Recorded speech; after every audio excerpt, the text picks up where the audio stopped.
We are live. There we go. We're live. Welcome to Session 0 of Masks. A New Generation is the subtitle for it.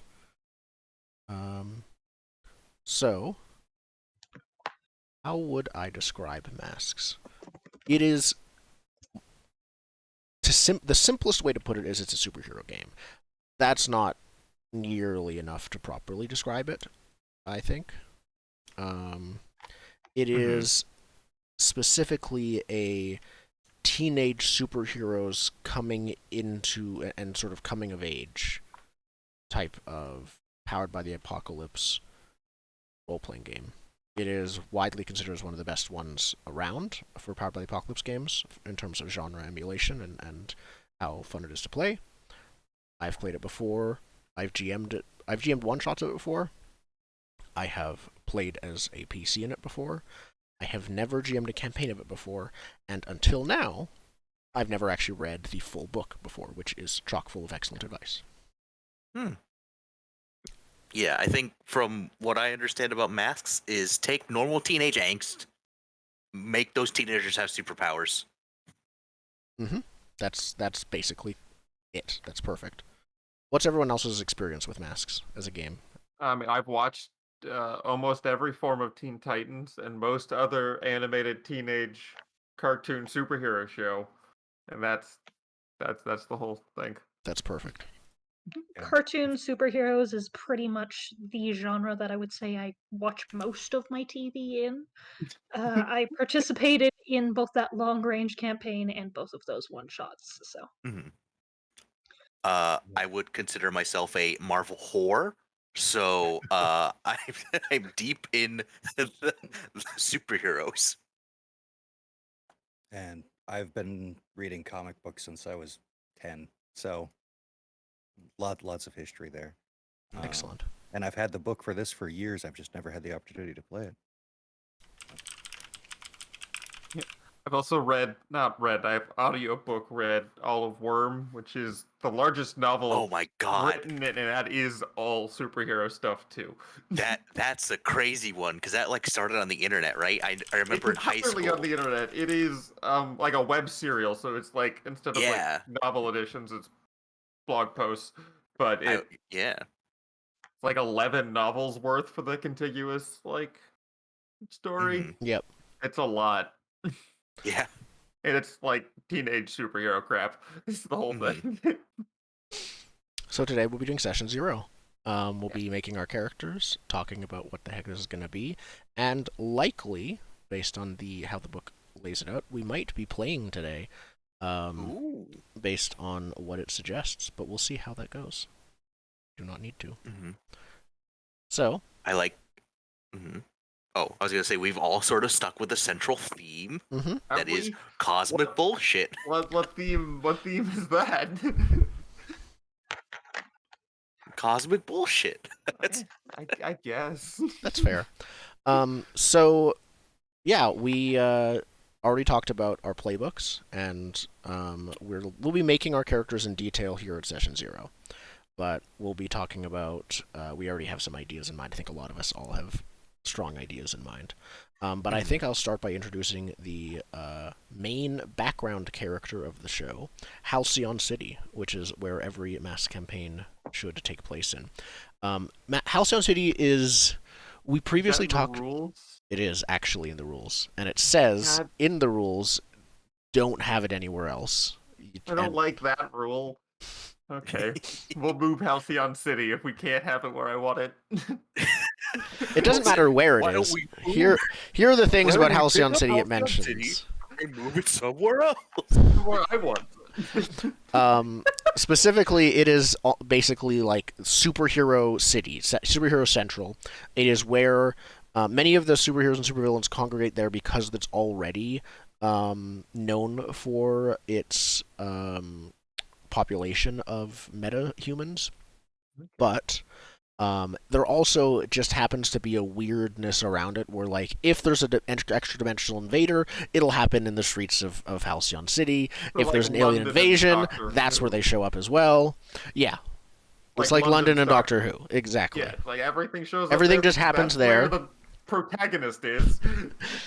Yes. Halcyon City has also been home to superheroes and supervillains for generations. There have been Golden Age heroes in the early 1900s that were the first public superheroes. There were Silver Age heroes that grew in power and fought cosmic threats. There were Bronze Age heroes who have sort of been questioning of what it means to be a hero and switching things up and trying new things. And then there is you all, the next generation of heroes, just called the modern age.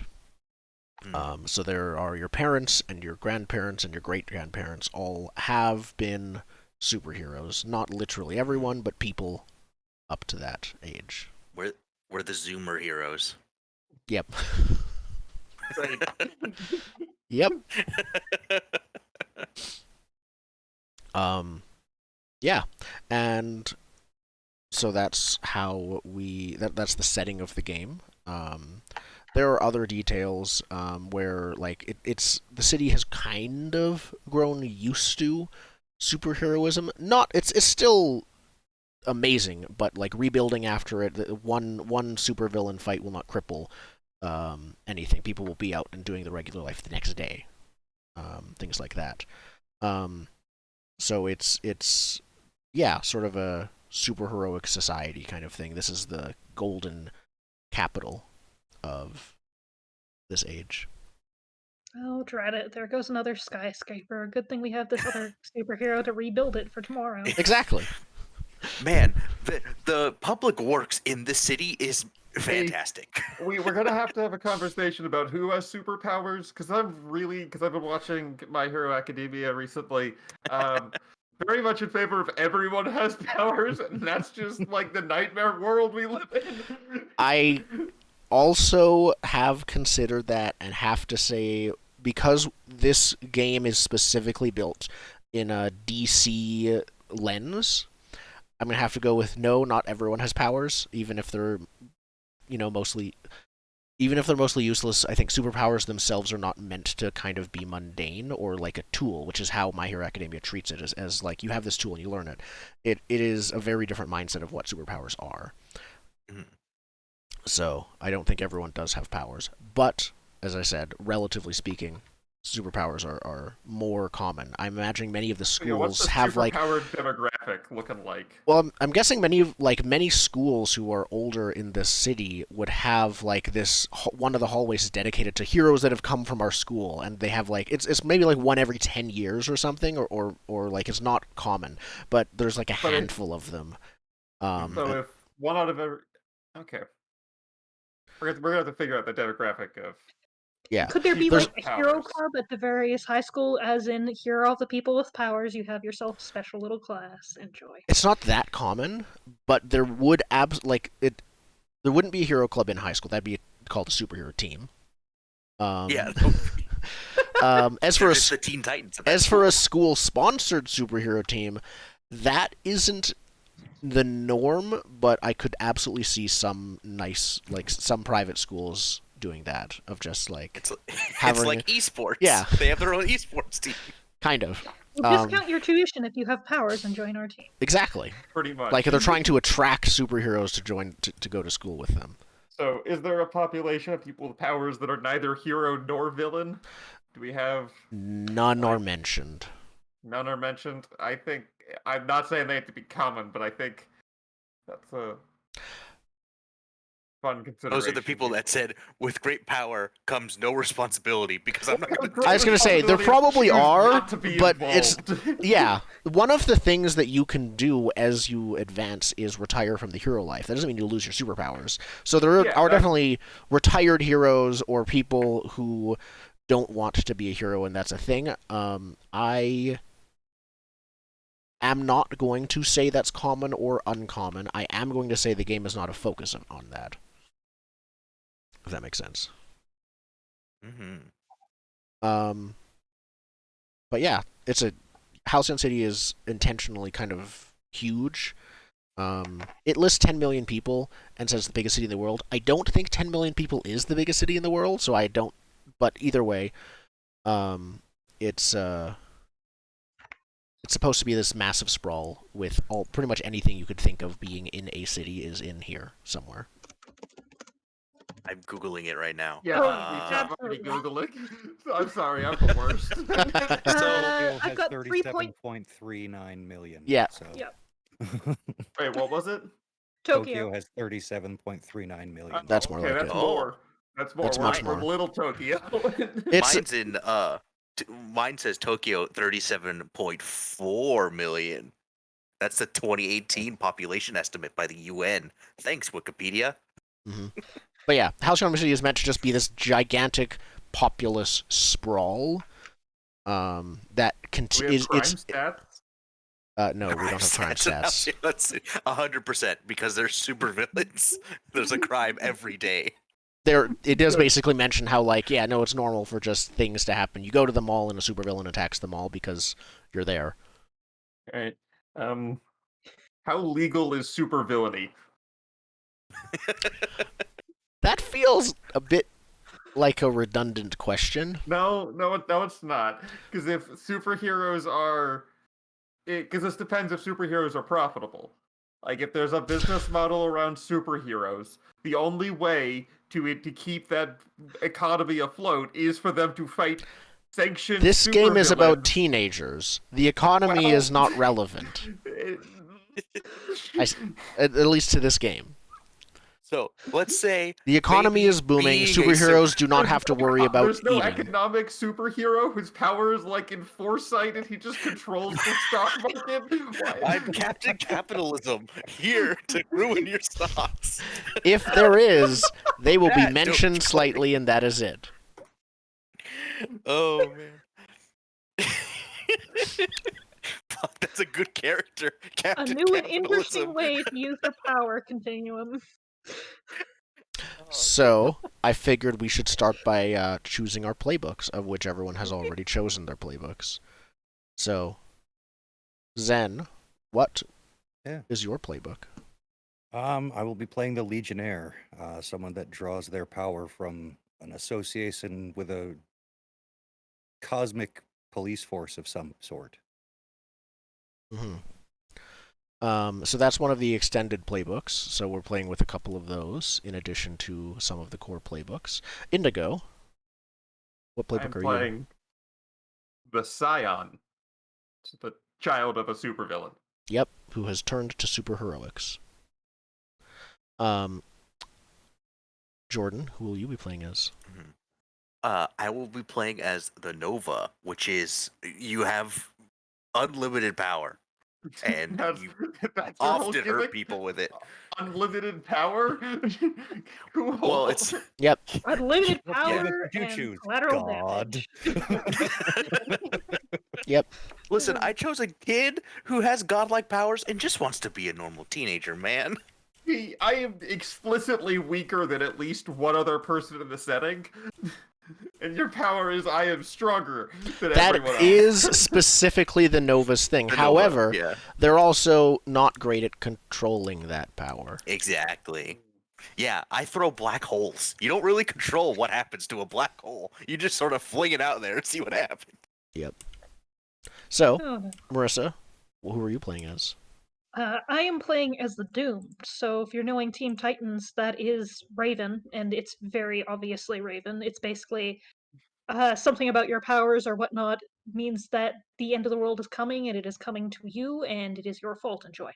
Yep. Not necessarily the end of the world, but at the very least, the end of you. Your world. Mm-hmm. Yeah. Some of the other playbooks stuck out to me as very much. I can find the basic math playbooks. As I have them open, yeah. Like very, like obviously a specific character. Mm-hmm. It's fun. I've been rewatching Teen Titans through the lens of masks very, very recently, and it's fun kind of characterizing each character into these different playbooks. Some of them are a lot more difficult to fit than you would think.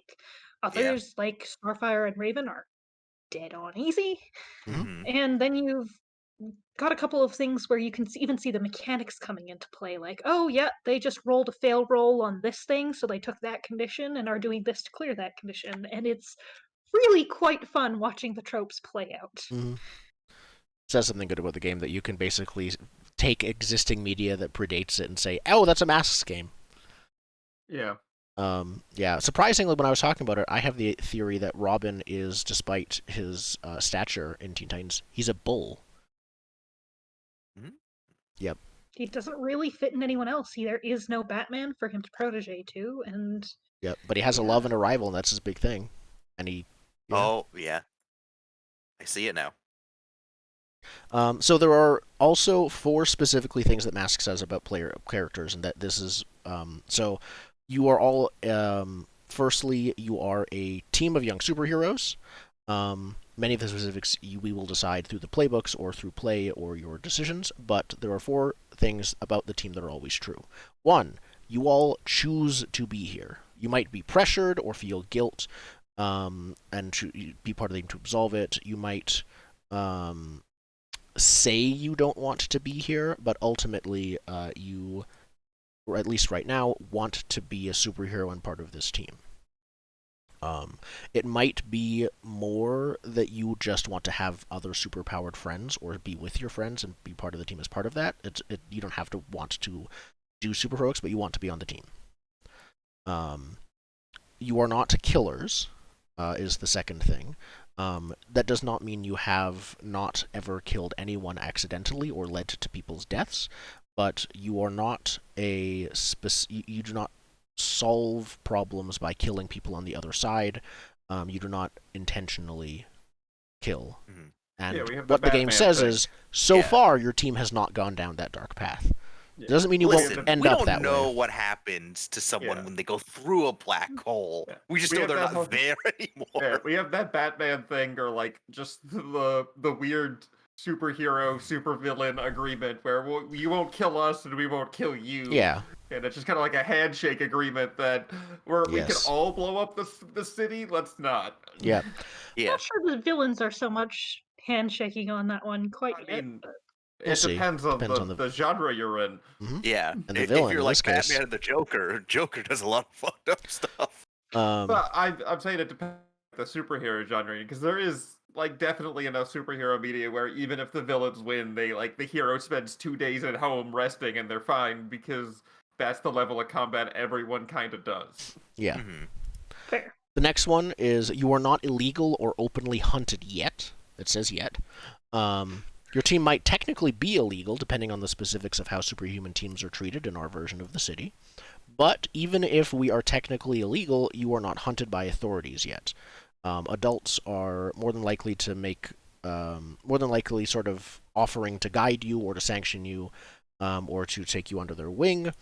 You are not an enemy of the state right now. We might need a superhero work permit through school. Something like that. Yes. For class? Filed on your taxes. Mm-hmm. Superhero tax. Man. No, they got Capone. Don't get Superman 2 on his taxes.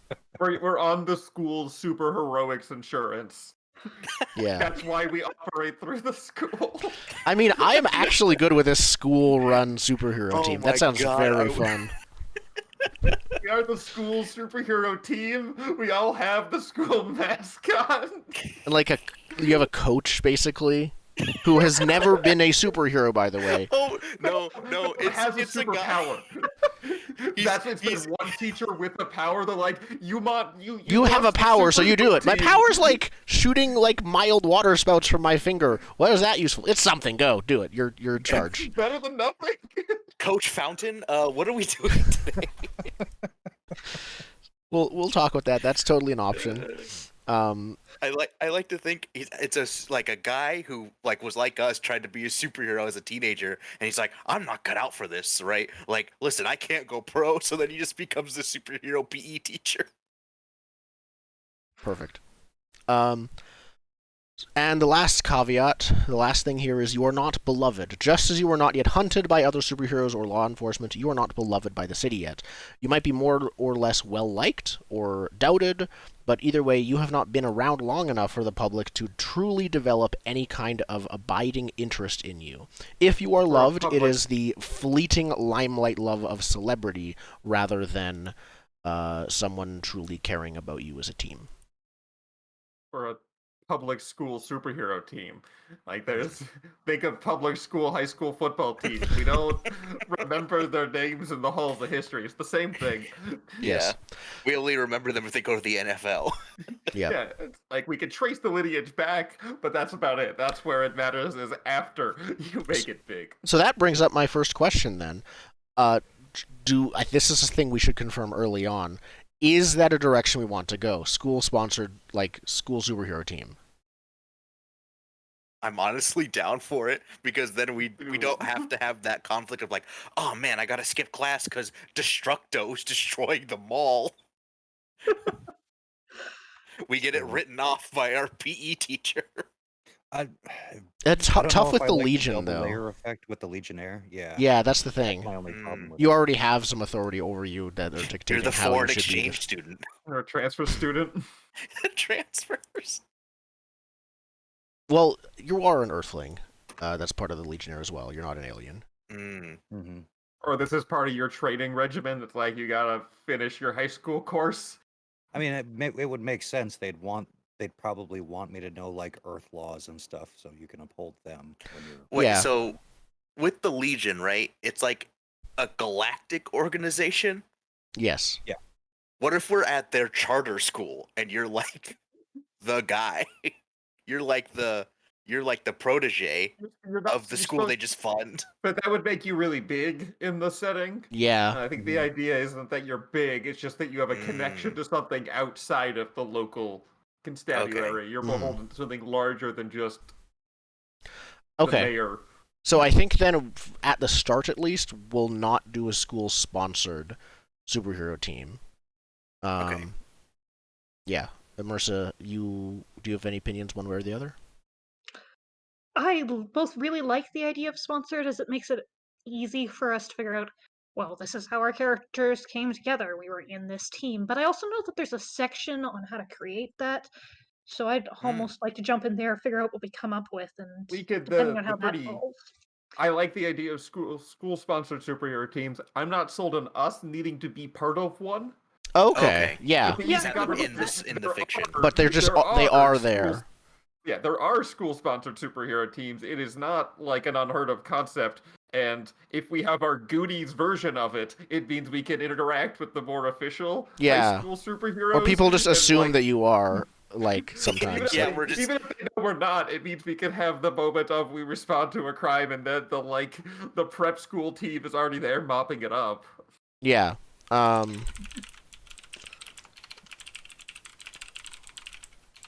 Teams, you are not in one. A little Revenge of the Nerds angle, like, we're off doing our own thing while they're being the jocks and soaking up the limelight. Yep, we'll figure it out. A lot of this is about the relationship between you and those older than you. So we'll figure out what exactly that looks like. It might be... But that's a pretty, There can also be others that are your generation as well, and you can... yeah. I mean, there's definitely got to be that rival team that we are just sick and tired of them stealing those glory. Yeah, because they're the all-stars. They're just like... they're from the D1 high school. Yeah, they're the ones. On the team, but we all have matching jerseys that say "superhero team." Has our name as some ironic club name. It's like there's the official superhero team, and we are the superhero club. Yep. All right. Well, I think we can get started with the next section. I'm gonna, because of course we want to play this by the rules, and with masks that is even more, I would say beneficial. Important in a positive way, and that it'll make things really well for creating our characters. So, there we go. Nope, I don't want to go through all of these. There's a lot of, I actually really like this book. It's like, here's an entire page or two on each part of the game, which is very well done. But in what order do we create characters, and what steps do we take in what order? There are, I know from reading this before, a few things that we will be skipping. We will not do when our team first came together, or relationship questions, or influence questions immediately. So I know we'll be skipping that until we've introduced our characters to each other and finished them. I think the rest we're good to go in order. Here we go. Yeah, here's how to create a character. Of course, first it says name and look. It says next, pick your name and look. These give you a starting point to thinking about your character. I think most of us have our name already. I'm not sure about look. What do we have? What are your hero names? Oh, And what do you look like? do we want to start off with Indigo or leave off with Indigo? Because I feel like both. You need to start or end with that. Let's start. Let's get it over with. Band-Aid. Indigo. Let's Band-Aid it. So, my character name is Gregory Alistair Johnson. Superhero name Dark Magician Greg. Is that Greg? No, it's the full Dark thing. Magician Greg. Dark Magician Greg is the superhero name. Yep. What do you look like? I have, what is the thing? So, I don't know. Gregory looks like I don't know. We're 10th grade, somewhere around there. You can be a teenager or just out of school. It says up to 20 years old at the oldest, which is older than I thought going in. But yeah, Where are we? I want to be in the similar age range to the rest of the team. What are we thinking? I was thinking like around 16 for my character. I was thinking 18 for mine, but off planet for 2 years, so. Okay. Yeah. Looking around 16, probably. Yeah, so like a pretty average sophomore in high school. Mhm. Cargo shorts, graphic tees. not one of the cool kids. Do you have a superhero costume? Do you? Yes, I have a superhero costume. It is. Have you seen He-Man? And have you seen the wizard there with the big robe and the big hat? And there's not really a mask, but it's the difference between the two brim eyes and a scarf. yeah, the brim of the hat and the collar of the coat come together to basically obscure all of the face. Your costume is Orko? There's no ears. It's just the hat and A giant hat and robe that covers your giant face. hat and robe. It's in blues and purples, and then on the top of the hat it says Greg. Big yellow letters sewn on the hat. That's how. Says Greg. Okay. Perfect. Beautiful. Excellent. Next, Jordan, do you want to introduce your hero and what they look like? Yeah, so my character's name is Benjamin Barlow, also known as the Continuum. He is a man, but I think he uses he they pronouns because when you can look into possible futures, Gender seems less some of important those, to you. Yeah, it's less important because also like 50% of like the possible timelines, like he's a she, right? Because like. Yeah, gender's like, I mean, I'm a he, but he might refer to himself as they also. Yeah, it works. Yeah. Future time is weird. Yeah, future time weird. Yeah, and he has black hair and like an undercut, right? Like the sides of the hair are like shaved. I understand. Yes, and I'm not a haircut person, so I have an undercut. It's like the 3/4 all the way around. Yeah. And yeah, I think he also just wears like dark clothes, t-shirts, right? Like he also is sort of like the weird kid. But his costume is he wears like welder's goggles because he can't afford real goggles. He just gets whatever he can grab and just like stuff that makes it less likely you're going to get sucked into a black hole because that's what he throws around. So probably a heavy vest, heavy gloves. Yep.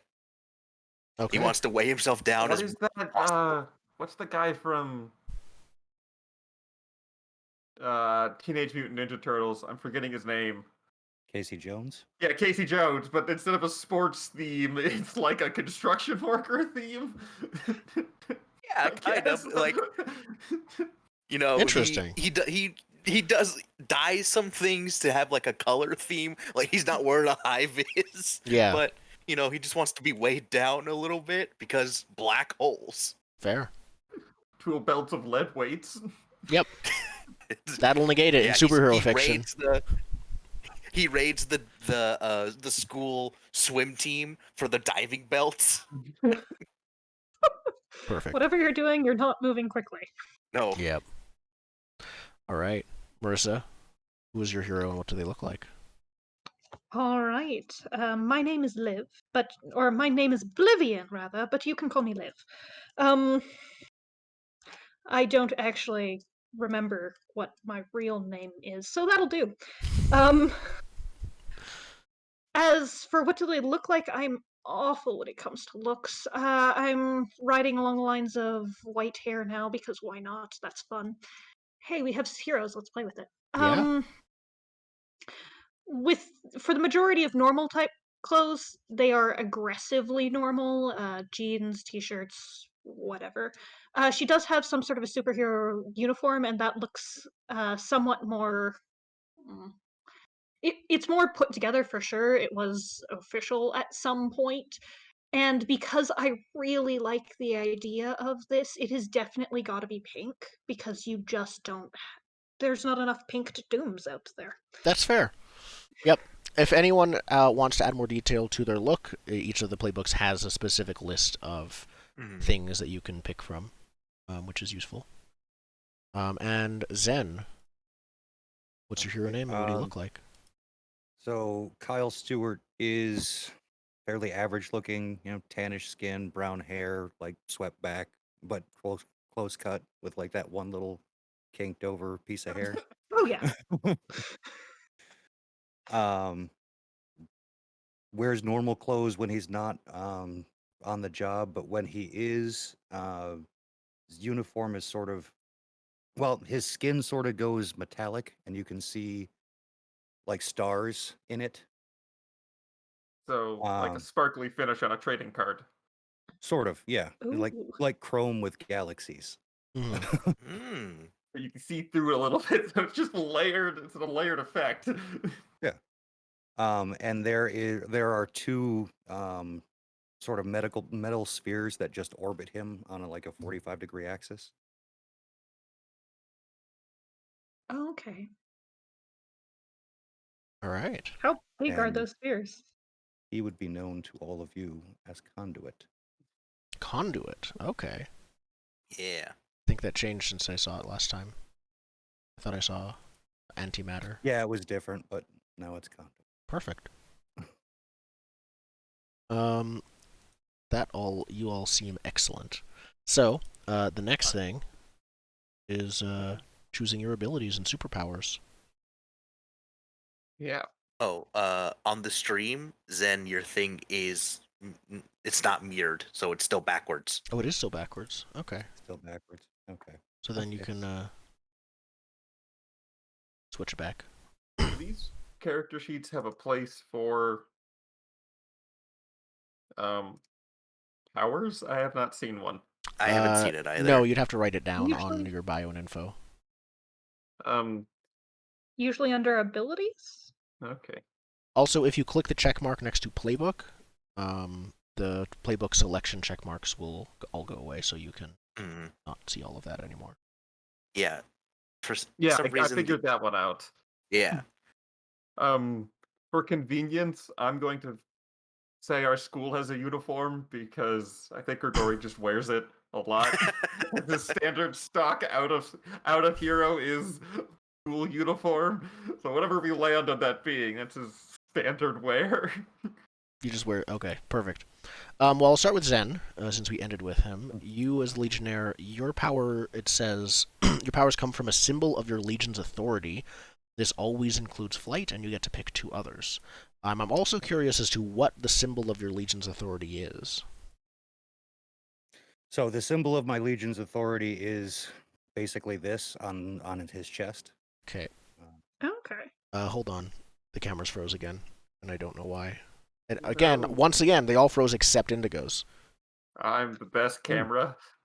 Don't know why. I think what happened, I just switched and then switched back, and it was fixed. I don't remember. What did I do? I fixed this before. Does anyone remember how? No. I think you. Oh, I just turned everyone's cameras on and off, and then it was fine. Oh, okay. Bam. Done. Fixed. Okay. Okay, sorry about that. You were gesturing you with a thing on your chest, right?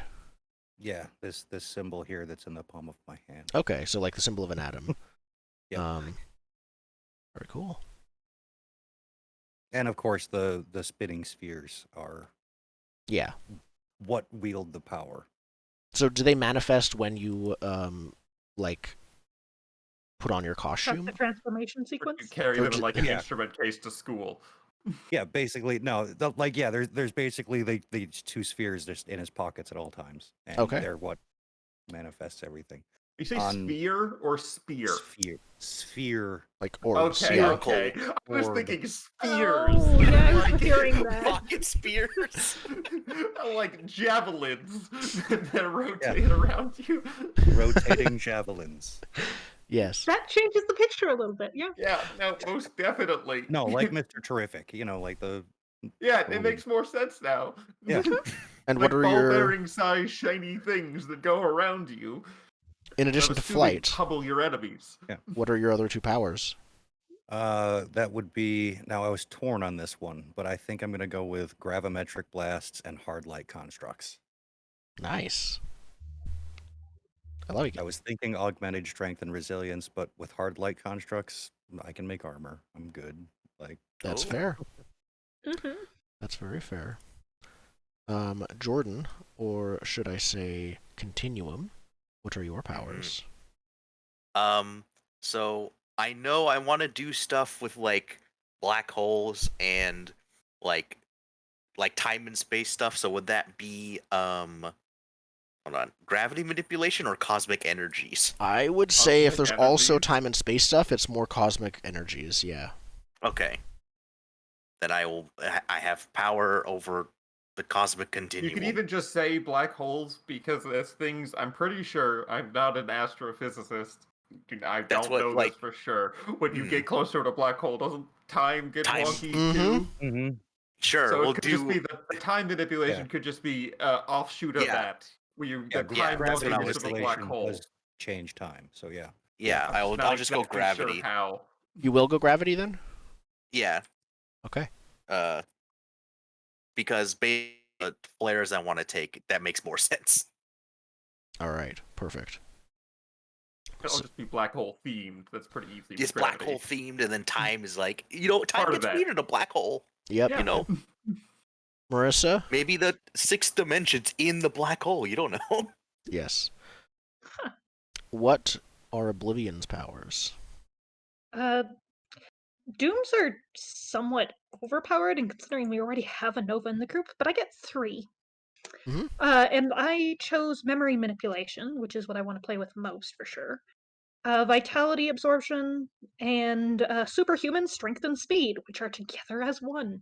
So, yep, we'll go with that.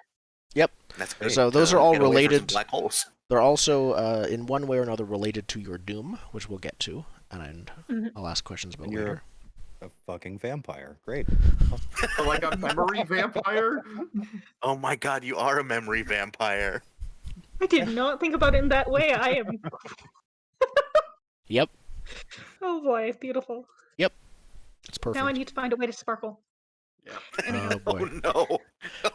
No. Yeah, So it'll just be a that kind running of gag vampire. that like you just end up sparkling through some odd series of Mr. Magoo events. Always Dark like a Magician mist of Greg. water somewhere. Alright. Dark Magician Greg, what are your powers? Well, my powers aren't. My power section isn't just like pick powers. It's also Yes. pick your supervillain. Yep. Do you want to do that now then? Yeah, mostly because I have it mostly figured out. Who was your So- parent? My parent is Frederick Sunshower Johnson, the grandiose tyrant of the Shadow Realm. Okay, I'm putting that in. Grandiose Tyrant of the Shadow Realm. Yes, rose to power when he sacrificed his hippie cult to ascend to this new position. Okay. A hippie cult leader turned dimensional overlord.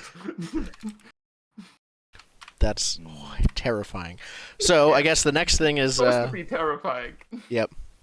What kind of villain are they? One of those options is Grand Tyrant, which sounds That's why I exactly said what you that. described. That's why I said that. Yep. What is your relationship with them? We're gonna go for mostly strangers.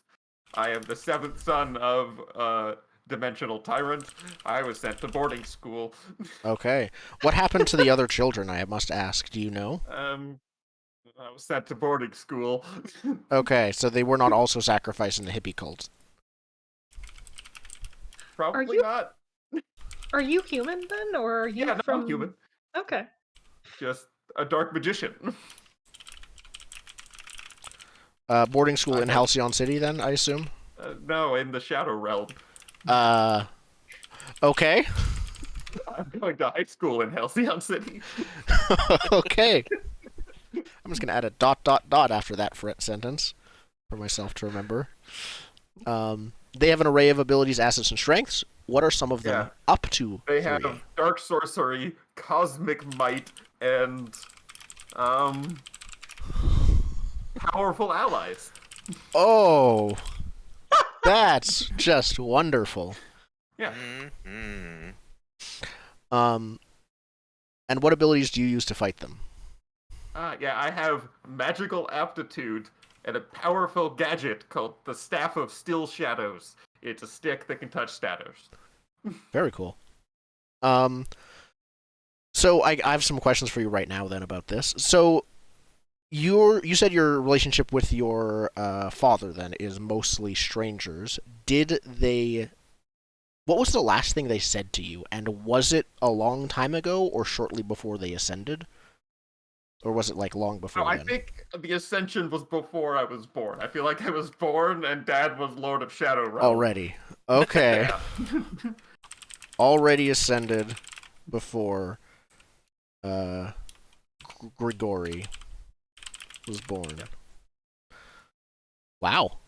Okay, I will have more questions later. I think with that in mind, I'll come back to that. But there's nothing I need to ask right now, I think. Okay. I'll ask about other stuff later. I think we've all picked our powers, unless I'm missing someone.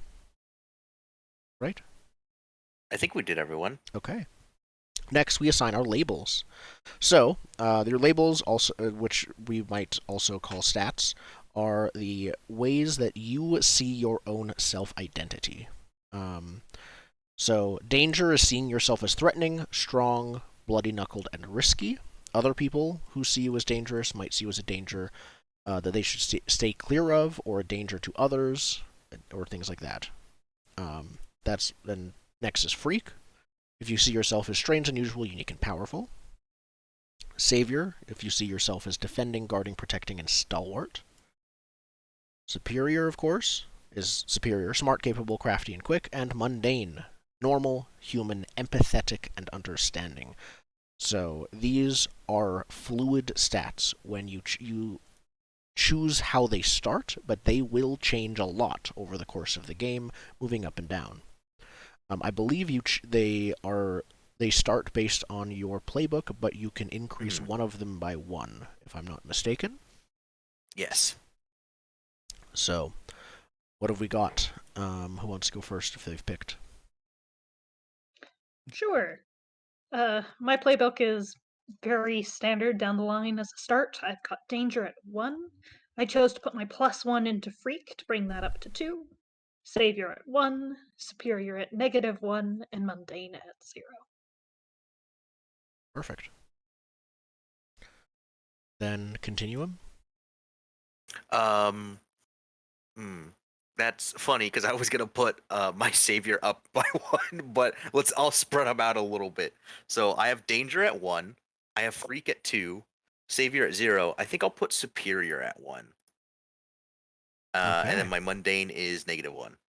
Okay, so you do not see yourself as very human right now. No, I see all possible futures from my point of view. I'm not very normal. Is that an always thing? I think because I linked before, like what power I saw. Yeah, feels like it would be with that thing. I think Zen difficult to live with it always on. Yeah, he has to focus to like bring that like. It's like having superhero. In a racing, in racing games, games where you have like a ghost car that you race against. Yeah. It's like that, but all the time. So he has to focus to bring those ghost cars in. Okay. Perfect. And Dark Magician Greg. Yeah. What are So I your have labels? Danger, Savior, and Mundane at 1. And Freak and Superior at 0, then? Yep, at 0. Perfect. So, pretty even spread, then. And Conduit. Yep. Danger at 0, Freak at 2, Savior at 0, Superior -1, and Mundane at 2. Riding the line between both worlds. Yeah, I see it. Mm-hmm. Okay, cool. Labels are picked. So next, this is when things will get a bit more. Oh, interesting. The character sheet not having a place to put your superpowers. That's fair, actually. But interesting. According to the book, next, before we pick our starting moves, we do our backstory questions. We do not do when our team first came together or relationships or influence yet, but we will do backstory now. I will ask questions, but we should go through this one at a time, and they can get pretty in depth. Grigori, we started with you. Do we want to continue to get that all out of the way? I'm sure more questions will come up with time. How do you feel about that? Sure, I can answer questions. I just want to know: is someone taking notes on? I'm writing notes down in Zero? Roll20 about some of the things.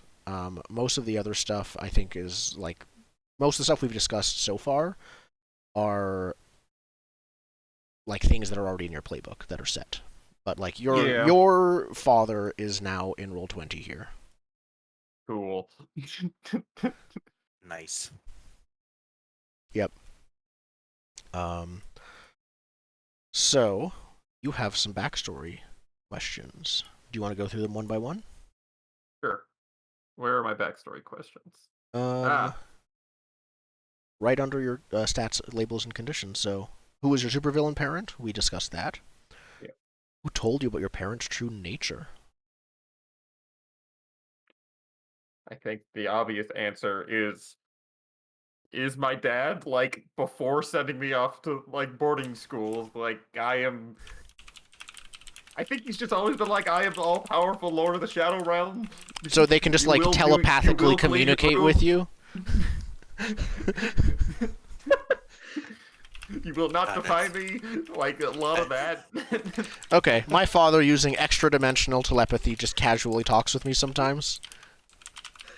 Yeah, just... He doesn't, like, contact me out... He doesn't cross realms with his telepathy.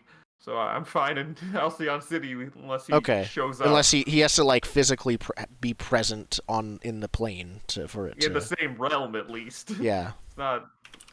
But yeah, listen, sending on other planes, you got like a 30% chance of that message going away. Yeah. Indeed, it's 5%, which I think is way too low. Oh, it's 5.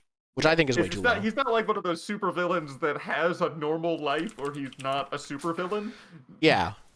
Just always full Lord of the Shadow Realm. Yep. Do you know how important I am, son? Go to your room. Yeah. Perfect. Have fun rebelling against that. I guess that's my next question. Do you suspect, or not do you suspect, there's a specific question I want to ask here. Do you think that his perception of you has limits? Like, does he just always know what's going on with you, or is there some way you can hide from him? Being on a different realm. Okay, so he can't... but it's also like, the way to hide from him is not to draw his attention. Is kind of the shtick where it's like, yeah, he can see everything, but also he doesn't have a bajillion eyes. You can see one thing at a time, so as long as you're not on his radar, you're in the clear. Manufacture some other disasters over here, Yeah. Yeah. Excellent. Why did you turn from your lineage to become a true hero? Because I couldn't pass the test to be like an actual evil wizard at whatever boarding school I was at. Like there was evil wizard boarding school? Yeah. In the Shadow Realm, so that makes sense. In the Shadow Realm, yeah. It's not like it's in Kansas or anything. It's in the Shadow Realm. Yeah. So, like, whatever the evil wizard test was I had to take, I couldn't do it, so I left. Oh man, it's just so much easier to be a hero than just to be an evil shadow I don't have wizard. to, like, sacrifice innocence to power the rituals. Like, So is this couldn't or wouldn't, then? I haven't really figured out the whole details of the evil wizards, so whatever it is, I couldn't for moral and or literal, like, I we'll leave couldn't it summon vague. the magic. Yeah. Wizard to graduate, I'll say, from Shadow Realm Evil boarding wizard school. middle school. Evil wizard middle school. You know, instead of like the tassel ceremony, it's the sacrificial ceremony. Yeah, something.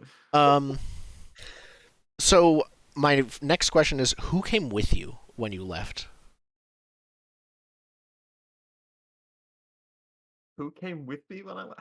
Yeah. No.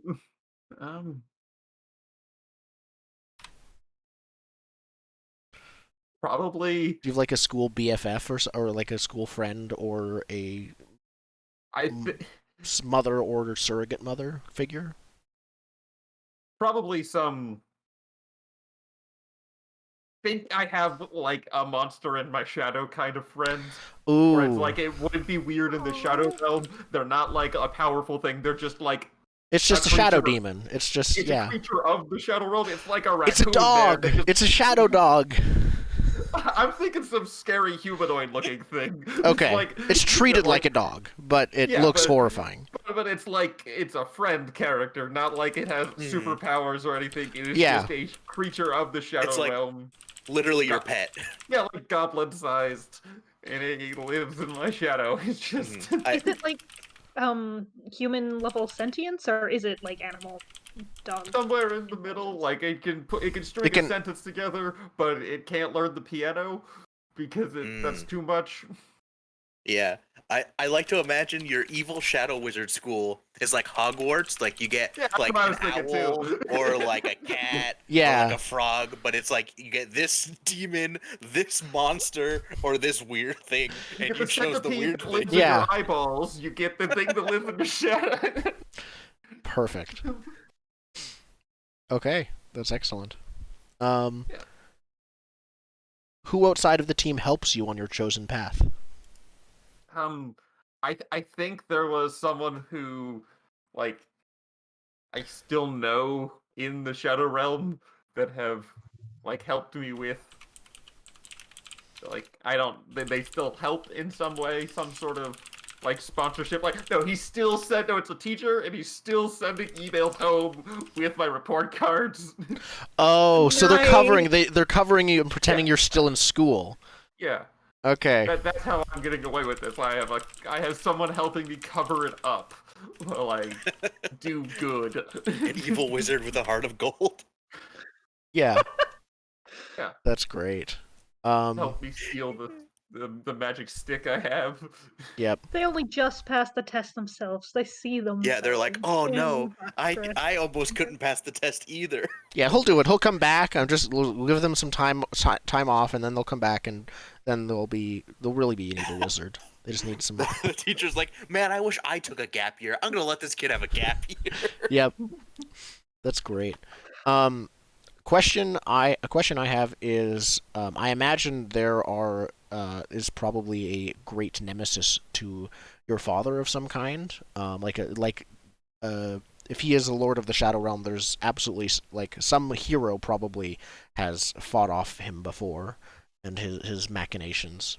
Oh yeah, they were not successful all the time, but no, some glorious like holy hero though. Okay. Actually, no, I'm supposed to figure out my parents' greatest enemy. It's, I don't know. They have a shiny sword. It's like a paladin-like thematic guy. Okay, perfect. The Crusader. Yeah, the Crusader or something, or like the Crusader of like the cleansing light or something silly. But he's some guy with like a shiny helmet. We can just go with Crusader. That's a great hero name. Yeah, and he stands up against the darkness that is Lord of the Shadow Realm. Yep. Perfect. So we have one named hero and one named villain so far. Well, actually, does your father have a nickname or like a Frederick Sunshower Johnson? Does he have a villain name? Sunshower is like what he was, the cult, like the hippie cult leader was Sunshower. Does he still go by that? Probably no. He probably goes by like Lord of the Shadow Realm or like my liege to his Okay, subjects he doesn't and have such. a name or a nickname. He goes by his title. Yeah. Okay. But like his actual name is Frederick, and what he wasn't. It would be Perfect. insulting to refer to him with his personal name. Yeah. If you were to visit the Shadow Realm, and he will throw you into the Shadow Pits or something. I don't know.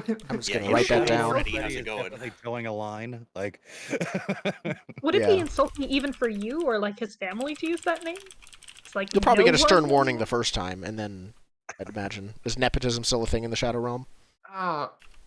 I mean, probably, but I'm not gonna get anything now that I have left Throwing Evil Wizard School and started fighting for justice. his enemies into the Shadow Pits. I'm writing that down.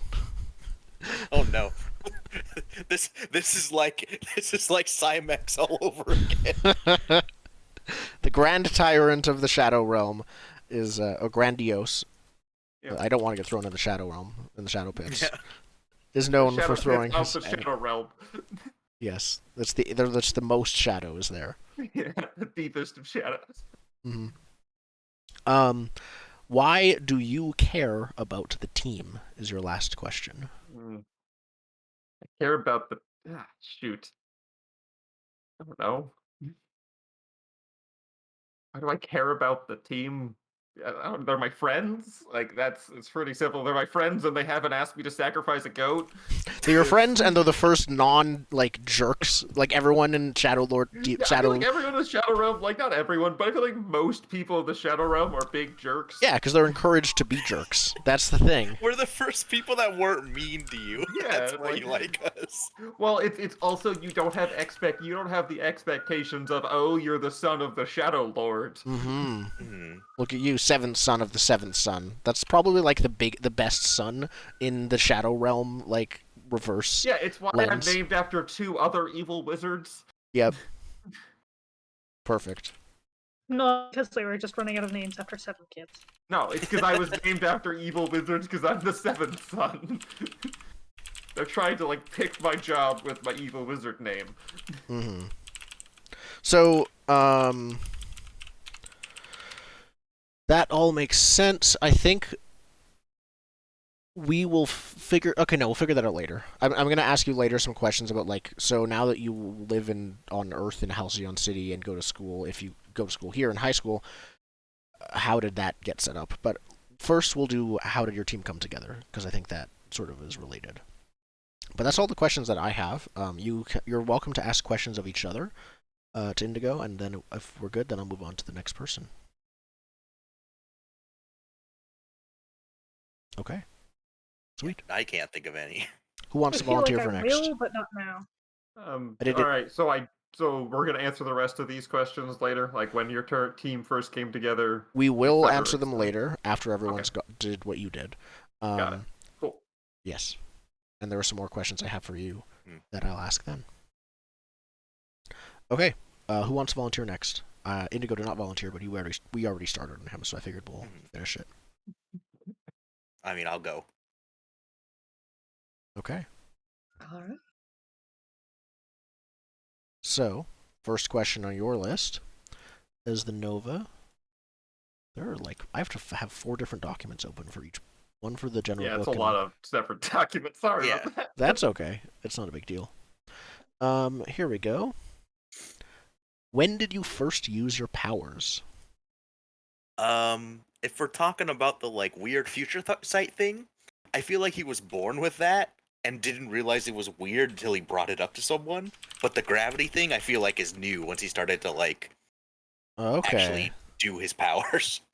So you started seeing seeing things. The ghost cars. For a while now.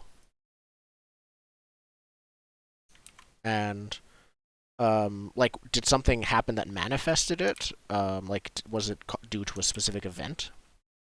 Um, I don't. I just think it's like. I'd imagine it's like someone who's colorblind. If no one tells you you're colorblind, you just think that's how the world is. Right? It's just something Yes. he's always had. That makes sense. And it's like, wait, that's supposed to be a different color? Like, I'm not supposed to see, like, yeah. 20 different versions of me doing stuff? And the black hole, or, like, all other manifestations of your power, did that just, like, I imagine something occurred that made you use that, or unlocked that?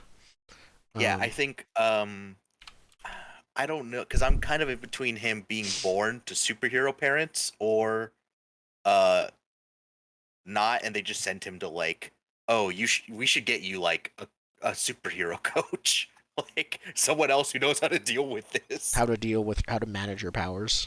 Yeah, like, he went to superpower management classes. And that's where you unlocked your black hole powers? Yeah, that's how he unlocked the black hole powers. Like, they had to pay, like, a private tutor to be trying to control your powers.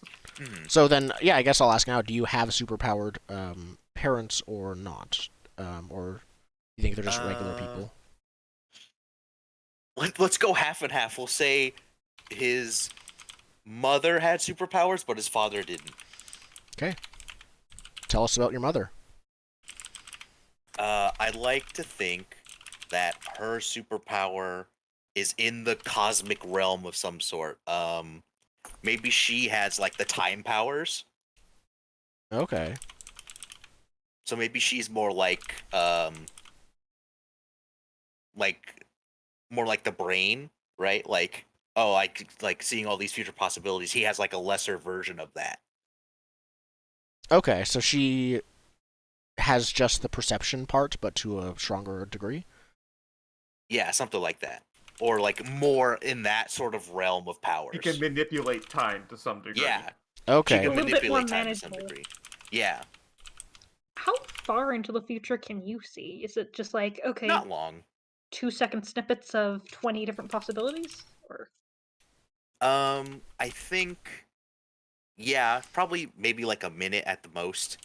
Yeah, I feel like the idea that powers are a muscle that can be stretched and trained means that it can be a lot, but, like, without effort, you can see, like, oh, I can see his punch before it swings, but with a bunch of effort, I can see what you're gonna pull out of your lunchbox today. Yeah. Like, Okay. part of, I don't know if this is a question, because I closed my thing, but, Mhm. like, I'd imagine the reason he's a superhero is because he was sitting around, like, in his classes, and then realized, like, oh, wait, if I think about it, like, he could see further, and it's like, oh, if I don't become a superhero, the world is just way worse. So I should probably become a superhero. Okay. What's your mom's superhero name? Is she a hero? Is she? Mother I guess Time. Mother Time. Oh, that's great. I imagine that must have been a thing ever, like, since she became a mom, or was it? No, she's always called herself Mother Time, and then she had a kid because she knew she was gonna be a mom. That makes sense, actually. Yeah. The closed loop of the chicken and the egg. Mhm. Yep. Are you came an only first? child? That was my next question. Yeah. Are you an only child, or Or are you the only one with powers? Let's roll for it. Oh, let's roll for a 2d6 on a hit. Yes. On 7 to was 9. it yeah, 7 to 9. We'll say no, but his other sibling doesn't have powers, and then on a miss, they also have superpowers. Okay. The whole litter of, like, nightmare cosmic children. Yeah. I do, but they don't have superpowers. Okay. Younger, older, brother, sister. We'll say, you know what? It's his twin. Ooh. Oh, Like No. identical twin brother. Yeah, identical twin. I don't think it would be identical, it would be fraternal. Like, you might look Okay, super yeah, similar, sure. but if they're identical, I feel like you both need powers. If it's genetic. Yeah. Well, I if love the idea if of the power is identical, related to though. his mom's power, it's genetic. I love the idea of identical, though, because that gives the potential of mixing him up. Yeah. I like identical too. Okay. Like, she saw that her kid would have superpowers, but she had twins, and she's like, "Uh-oh, which one?" Okay. So it's the one thing she didn't foresee is having Yeah. twins. Also, that's a beautiful foundation for a jealousy complex. Yes. Yep. Perfect. So the next question is, who was the first person you accidentally hurt with your powers? Well, this is before black holes were unlocked, so probably his brother. Let's just make him a villain. Let's just do it. Is it emotionally hurt, like because you have the powers, he was hurt, or was it? Is it like like you can actually win all screw him fights up? because you know what he was about to say? Or is this something like He, like, darker? How dark did you? Life. How deeply did I you don't hurt thi- him? I don't think he did anything like that bad. I just think like like he would always like play video games with his brother, and he would see in the future Oh, what his yeah. brother's gonna do. So his brother's just bitter about it. Yeah, like every activity, you know what's gonna happen. He's like, I'm a normal person, stop it. And I go, I can't control it. I'm sorry. Yeah. The goal of the game is to win. Yeah, You would be impossible to play games with. yeah, he would. Perfect. So they only had to do like like things he had to close his eyes and try and play. That. Cooperative games only. Exactly. Yeah, but even then, you'd probably be carrying him because you can see like things like jump scares whole or game. ambushes before they happen. Listen, we're gonna hit a pandemic right now, so we gotta do this. Yep. I know what that next card is. You don't want to draw it. Nope, don't draw that card. We'll Oh. do it. Yeah, no. Told you, Jimmy. Damn it. Board games would be impossible. Alpha Yeah. game. You'd even Go Fish. You would know the future possibility for every card you ask them if they have. Even Uno, you just I know you have a red card because in this possible future, I put down a red and you won, so I'm gonna play a blue card. Oh man, yeah. Nope. Okay. Yeah, that's what made his brother bitter. Yeah, that's almost worse than some of the other ways because it's just built up. That's the Incredibles villain in a nutshell. Yeah. Just felt Yeah, but just upset like that he didn't have even superpowers. worse because it was just grown up with years of that resentment.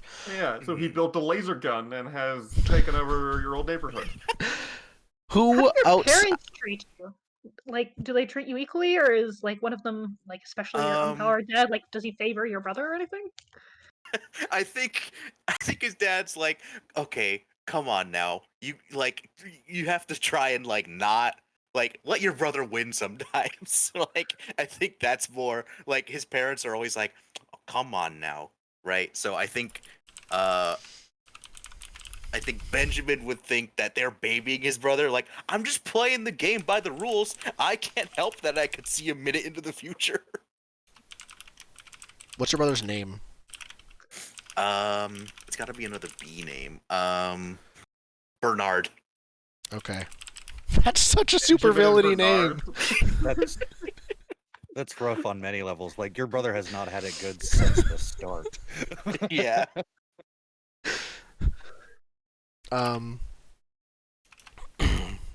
But it didn't work. Perfect. I assume, but usually you were not convinced, right? Is that what you said?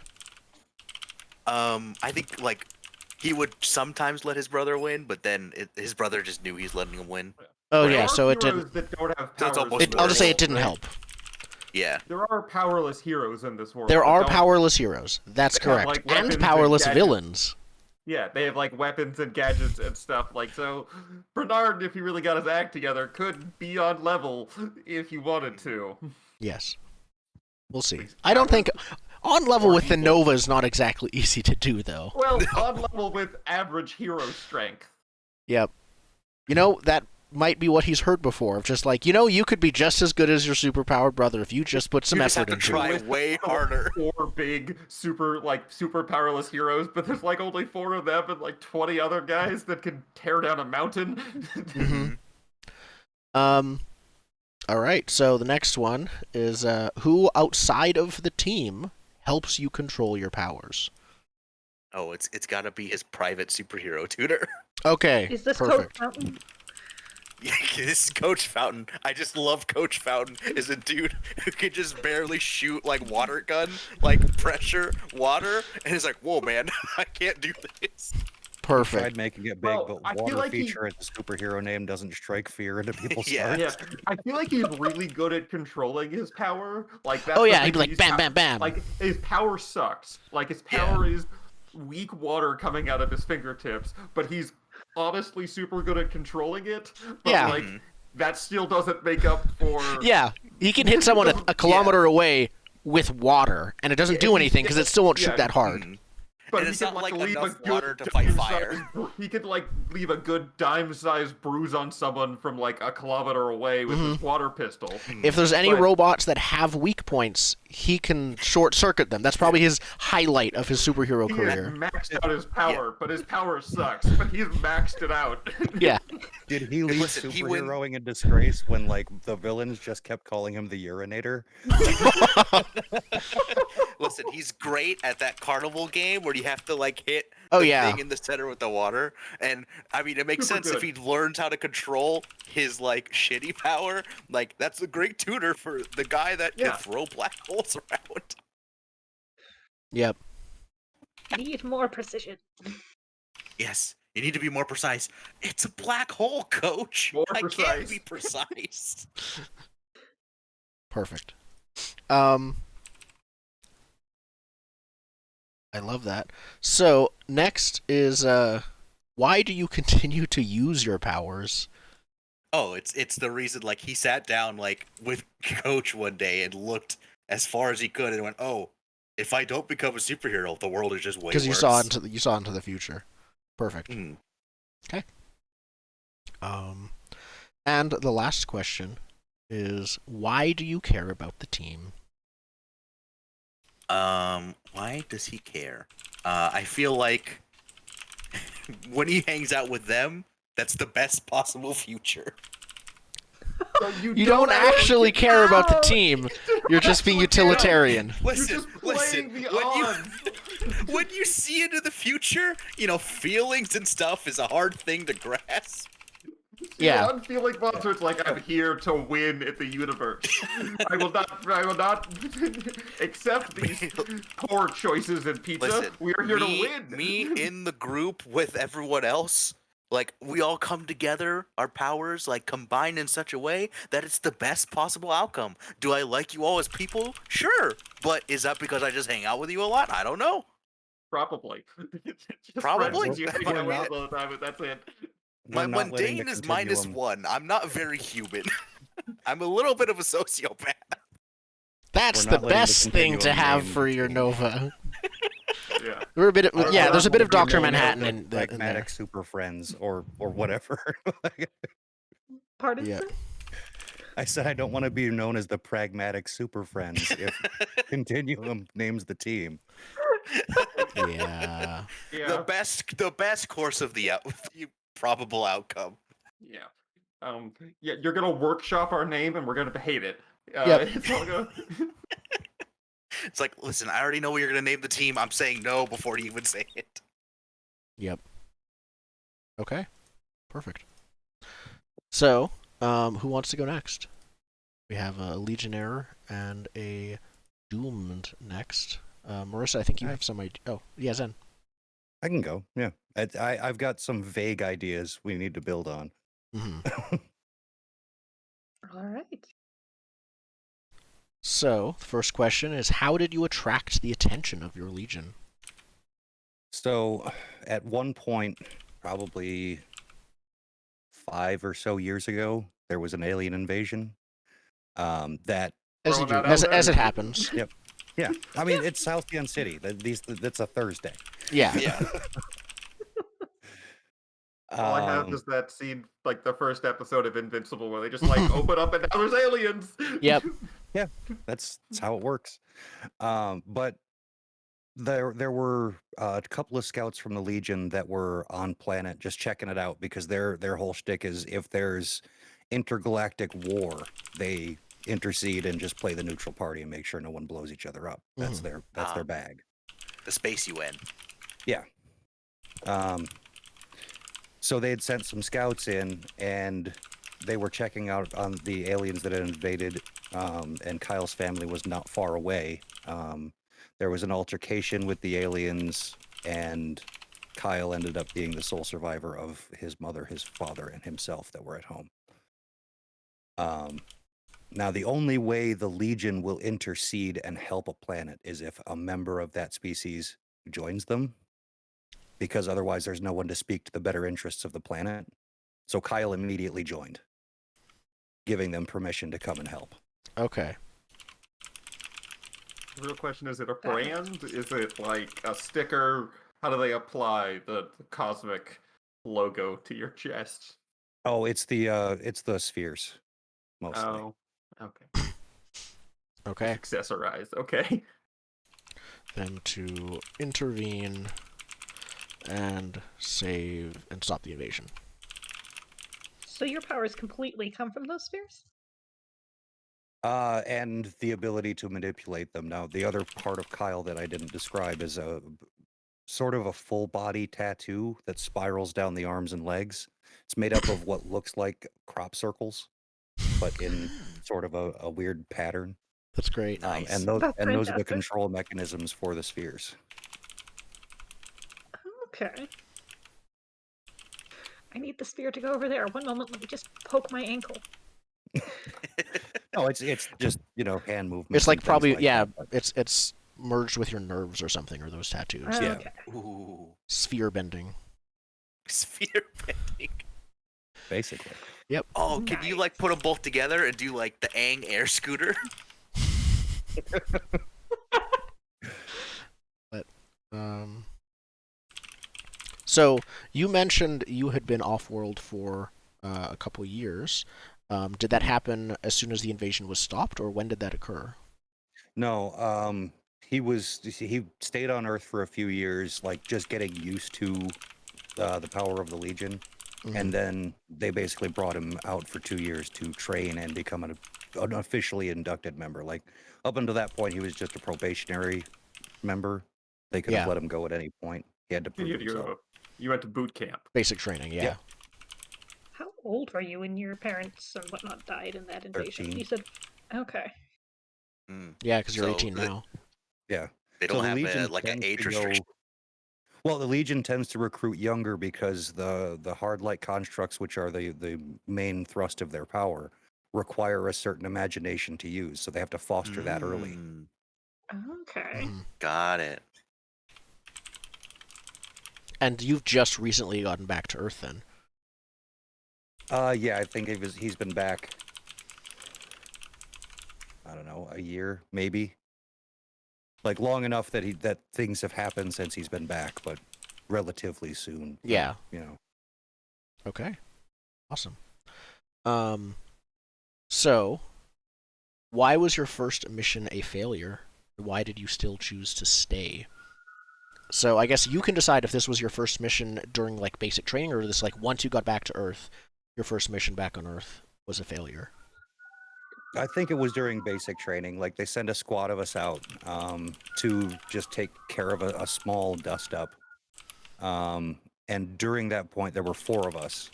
And I'm fuzzy on the details, but what I will say is only 2 of us made it back, and Kyle sort of blames himself for things that have happened during that mission. Like he thinks it's his fault that those 2 people died. Does the other one who made it back agree? In the official reports, yeah. The other guy that made it back was just a dick. Okay. Like, he wanted to make sure he wasn't blamed for it, so he shifted all the blame possible onto Kyle. Okay. They shifted on the rookie. Well, they're all rookies if this was a basic training thing. Yeah.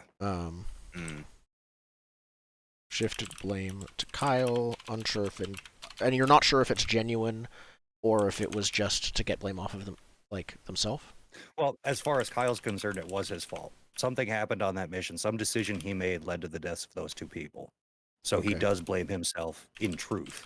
But this guy didn't help by just being like, yeah, totally your fault. I did nothing wrong. Yeah. What?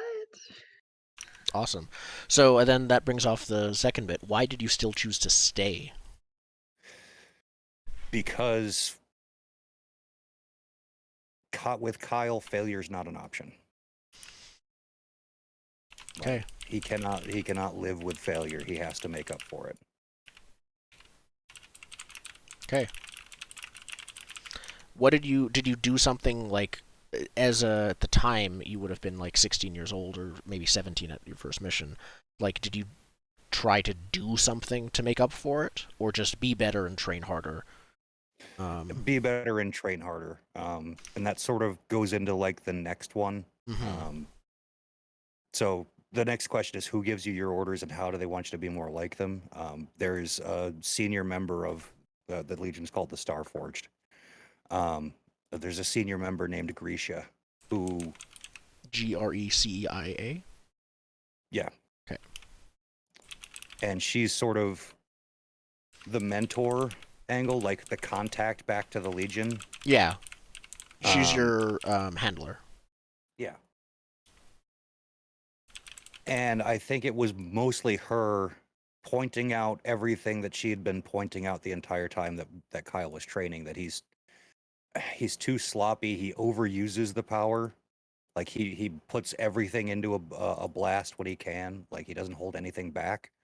And her opinion is massive power with pinpoint accuracy, and you only strike when you're supposed to strike. Like, you know.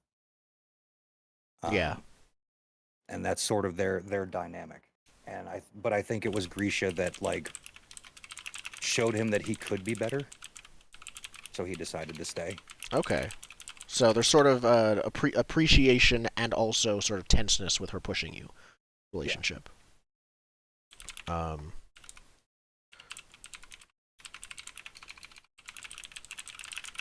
Perfect. And the next question is, who is the person you care about the most on Earth and why? That's related to a question I came up with earlier, which is, you said your mother and father, and you had a sibling, I think, or maybe it was just you, your mother and father, and you were the only one who survived. Do you have any family still? Is that the person you care about the most?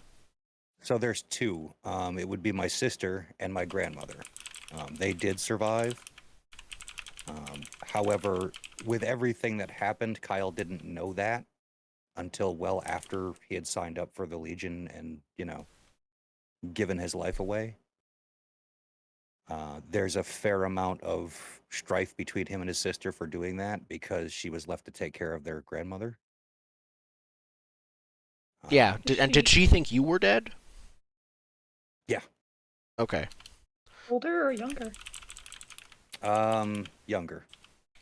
By like 2 years, I think. And the grandmother was living elsewhere, right? Yeah, so the sister was like with the grandmother when this all went down, like close by in the same town, and Kyle just assumed that when the town went down, they did too. Perfect. And you, I imagine, didn't discover, but I'm confirming, you didn't discover that they were alive probably until you got back, or is it Yeah, after he got back. Like, he spent some time on Earth, but, like, wanted to get away from the town because he figured everyone was dead, so he never went back. Did they recognize you on, like, a camera during Super Heroics, and they're like, oh my goodness, it's him? Or how did you regain contact with them? I think the Legion probably told him when he came back. Do you have any feelings about them keeping it from you for that long? Some mixed feelings. Okay. Perfect. What's your sister's name? Oh, I didn't come up with that one. Selena. Okay. Perfect. She was older, you said, right? Younger. Okay. By 2 years. She'd be 16. Okay.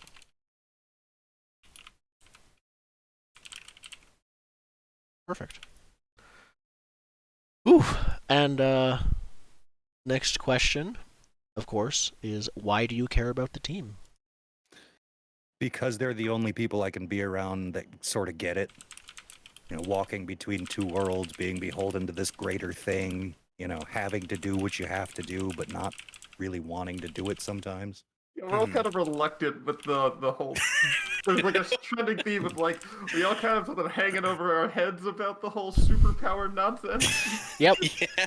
One of them is losing their mind, the other one has an intergalactic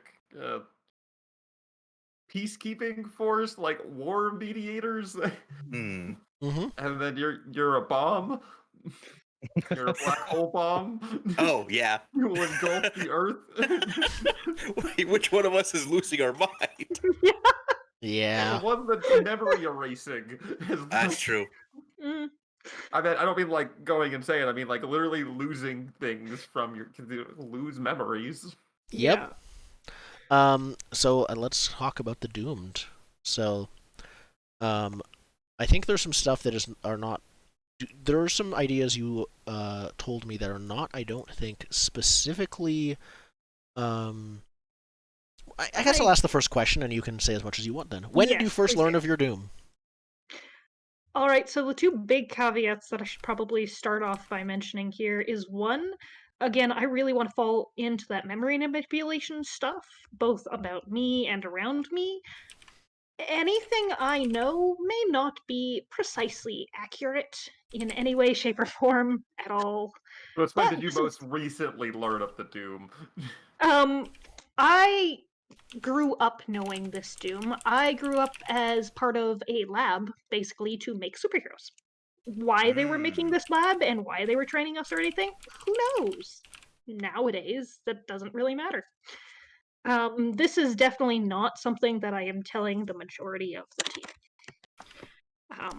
So yeah, I've always known of the Doom, like they raised us up and said, here are your powers, here's what you can do with it, we're going to practice and teach you how to use these things, and oh, by the way, there may or may not be some built-in obsolescence, you're dying by this Some point. side effects. Oh my god, built-in obsolescence for superheroes. Oh god. I mean, if you're building super soldiers, that's a pretty good feature. Yeah. Expiration date. You need to come in to get the next model of iPhone Super Soldier. Yeah, I guess that's the question.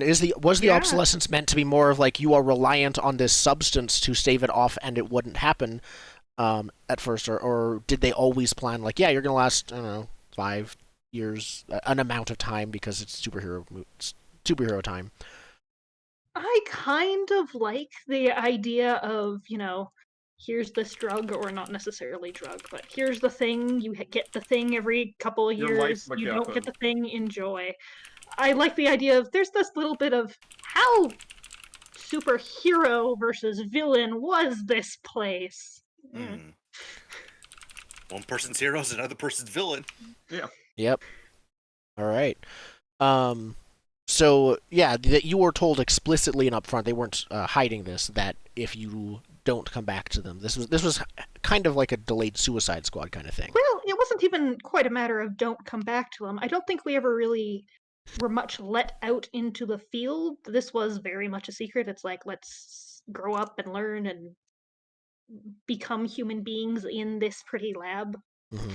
Like, there were a group of other kids, and we kind of had our own little superhero team, but we didn't really get much real world experience. Yeah. It was like training stuff. It was all training and like holograms. I remember it all fairly positively. I enjoyed this. I liked the team. I liked the people. There was the normal amount of, bickering between siblings or friends or whatever you would call this sort of odd relationship. But co-workers. Yeah, you grow up together and probably live in the same bunk, but you're not like related and not really friends. You're just all shoved in this small room.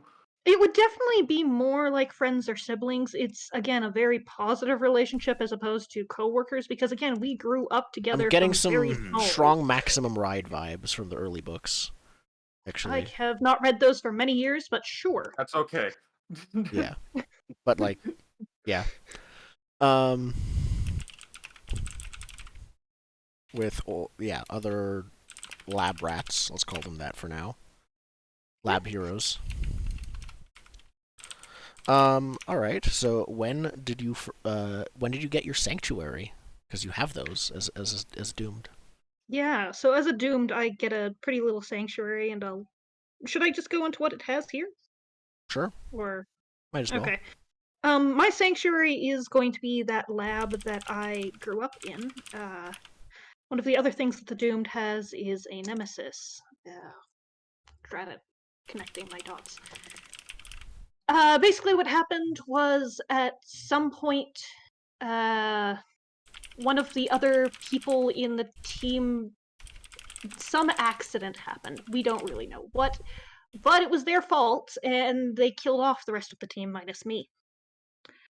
I decided that the only way to help them get over their guilt was to make it so that they didn't remember what they did, and botched it, and basically turned them into a supervillain. Yeah, now they only remember what they did. Something went wrong. They remember the feeling of being God. They remember the fact that they had so much power, and they no longer really have that moral compass that says you shouldn't do things. So that worked out well. Yeah. That is the nemesis. The sanctuary is again the lab. So you created your nemesis by accident. Yeah. Okay. The sanctuary is the lab. It has a containment system, healing equipment, and a power enhancement system. Ooh. And it has the two downsides of... Oh, dread it. Do you want to repeat that? I was writing other stuff down. What does your sanctuary have? Sure. 1 second here. It has... Did I put it on this thing? Oh, that's that. Oh, a containment system, a power enhancing system, and healing equipment. Okay, perfect. And then the two downsides were easily damaged or tampered with, and draws dangerous attention. Possibly not everyone who had anything to do with this lab is now dead and gone in whatever accident happened. Yep. But so it's abandoned now, this lab, basically, except by you. And yeah. Perfect. Except by Oblivion. So that's who you came. You got your sanctuary because everybody else left or were killed or died. Yep. Excellent. What is the one clue you have as to the identity of the lab owners? Oh.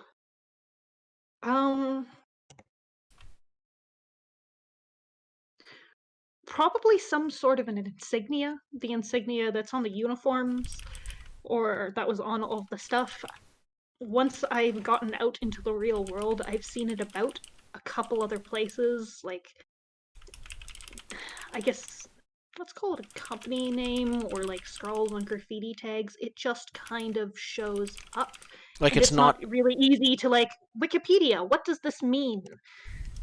But so it's not obvious it's not obviously associated with one company. There's like a version of this symbol in one company's logo and a different version of that same symbol graffitied somewhere. It's just showing up in different places. Exactly. So okay. It has shadow guerrilla marketing. Okay. I mean, perfect. if you maybe were it's a company, maybe who's it's Hydra. Yeah, if you were an organization making superhero / powered people to have a expiration date, I feel like you want to be a little hard to find. It's the next company product. They weren't willing to release us quite yet. Yeah, they're neutral on the superhero villainy. Yeah, they're just selling. They're just arms merchants for superheroes / supervillains. God. For children, super powered arms dealers. I'm just seeing so the like power broker. Yeah, basically. I'm just seeing like a Reddit thread popping up every so often of people asking what this symbol is and is it an ARG and like where is all this, where's this connection coming from? Mm-hmm. Yes. Excellent. Okay. So, before we go into the other things, which I do like the Nemesis stuff, but before we get into Nemesis stuff, I have a few more questions about your experience in the lab. It seemed from how you described it, it was largely positive then. Like it was it felt like going to a superhero boarding school again. Like it felt, it wasn't obviously villainous to you. Yeah, no, it was definitely more atypical, very regimented and scheduled, but not a matter of like they're beating you every day or we're going to go in and pump out all of your blood or something. Yeah, very scheduled, but not obviously villainous. Treated well, no like insidious sessions with counselors where you're being told over and again that this is the thing that's right. Who was the, like, if assuming they're all wearing white lab coats, because of course they are, who was the scientist who was closest to you?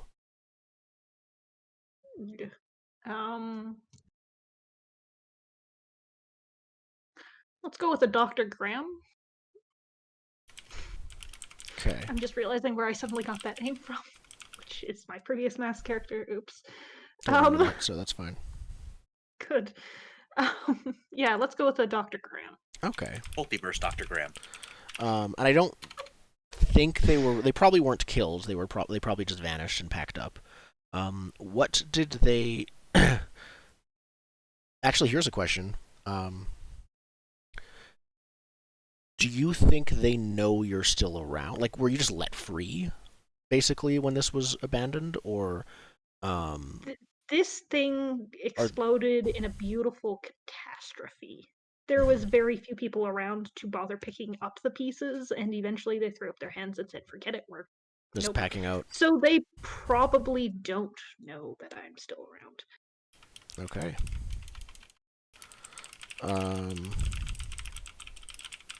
Perfect. If anything, it was probably buried somewhere. As in... Like the lab itself? Totally never happened, this never... Yeah. Oh, yeah, okay. Destroy all the evidence. Yeah. Cool. So, the next question is, I guess, why do you oppose your nemesis? After they escaped, you are still, like, do you just feel it's your responsibility? Why do you oppose them? Yeah, as mentioned, I kind of created her unintentionally, and I kind of figure I have a responsibility for that. Also, she was my friend, and I know that she isn't technically a bad person, so maybe if I can just undo what I did, she can go back to normal, and it'll all be fine again, right? I should maybe do that before I die, because it seems like she might have had some way to figure out a way around that, and that's a problem. Okay. Who outside of the team is crucial to defeating your nemesis? Do you want to link in another character? I'm tempted to say that there is one doctor who we know survived, or I know survived, and somehow ended up out there doing supervillainy, or, market research. I mean, the scientists themselves are market research. I don't know what I'm talking about. That's They're great. doing research for the supervillain side, and we have a ranked list of best banks to rob. Or they're hired by like a village, like, I saw those supervillain kids. Can you make like fire turtles for me or something? Like, honestly, they're probably supervillain action figures, despite everyone saying not to buy them. Oh my god. Oh no, they totally are supervillain action figures. There's most definitely for-profit villains whose only like way they make money is like merchandising. Yeah, it's one of those not technically doing anything illegal, but just barely, and doing it in like large public fashions. We're gonna. They're just celebrities. They're just talk about masks and super identities later, but yeah. I like that one. I would definitely have whatever this doctor is be one of those. I like the idea of like top 10 banks to rob. Number 8 will amaze. Rob all 10 on the list and like post it on YouTube, and then rank them. Like they just take like look at my latest unvaulting video. Vaulting video. Drama YouTube channels about like he didn't actually rob the bank, he just withdrew his own money. Okay, so you need to find like one of the doctors is still around and is she crucial. Might have a little bit more info on what went wrong with the original mind wipe, how I could reverse that. Yeah. I believe, what is the villain name for this villain you created? Boundless. Okay. Real name Michelle, villain name Boundless. Perfect. Horrifying. Boundless. Mm-hmm. Okay. Why does the team matter to you? The team matters to me because I grew up with a team. That's the dynamic of people that I'm used to, and I figure I at least want... If we're going to try this different real-life thing, I want these people who I can be with who will accept me, and who are good with everything, right? I want a group of friends again. Okay, perfect. It's like what you've known is team dynamics, so you fall back into a team dynamic. Yep. Yeah. Awesome. Okay, I have some more questions, but I will get to them afterwards. Let's continue onwards with character creation. So next we go into picking our moves.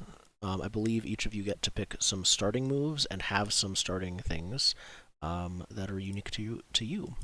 So who wants to start with that? Indigo, we started with you before. I'm going to go back to you. Sure. Is the Scion? Playbook, yeah.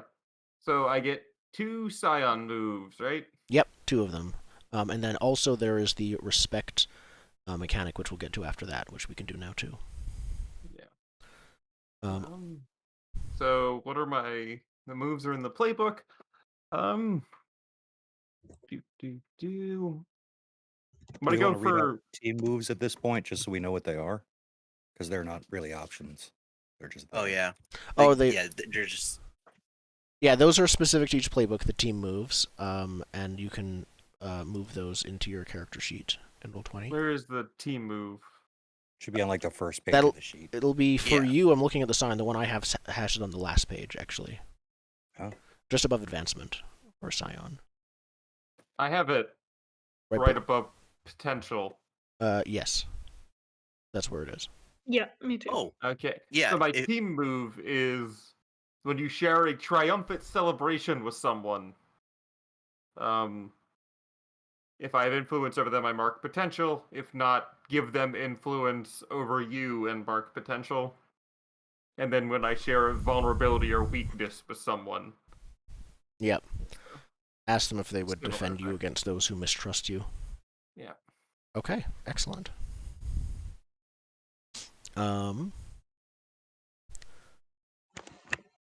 So what Scion moves are you looking at? Any one of which of them intrigue you? I want the one where I can raid people's stuff. All the best stuff? Yeah, all the best stuff. Perfect. So you've compiled access to caches of equipment and weaponry other supers have hidden in the city. When you access a cache, say whose it is. If it's a hero's roll with savior, villain's roll with danger. On a hit, you find a tool or intel useful to your situation. I will detail. 7 to 9, you leave evidence that you've been there. On a miss, you tripped an alarm, and they're coming. Prepare to explain yourself. Oh, God. Lovely. I don't know if it fits, but are these the caches of the hippie cult that they stashed all over Halcyon City before? That's most of it. It's mostly stealing from my dad. Yep. Good luck. No, Don't get his it's not attention. steal Let's from your steal dad. from him. Well, it's like when we're in a pinch, it's like we need some like weird arcane bomb to fix this that's the pinch we can pull. It's like, well, my dad has one. Yep. We gotta go raid your dad's arcane liquor cabinet. Fun. So what's the other movie you're looking at? I don't know. I'm not super It looks like one of the main things of the Scion is about wanting respect from those you admire, one way or another. Yeah.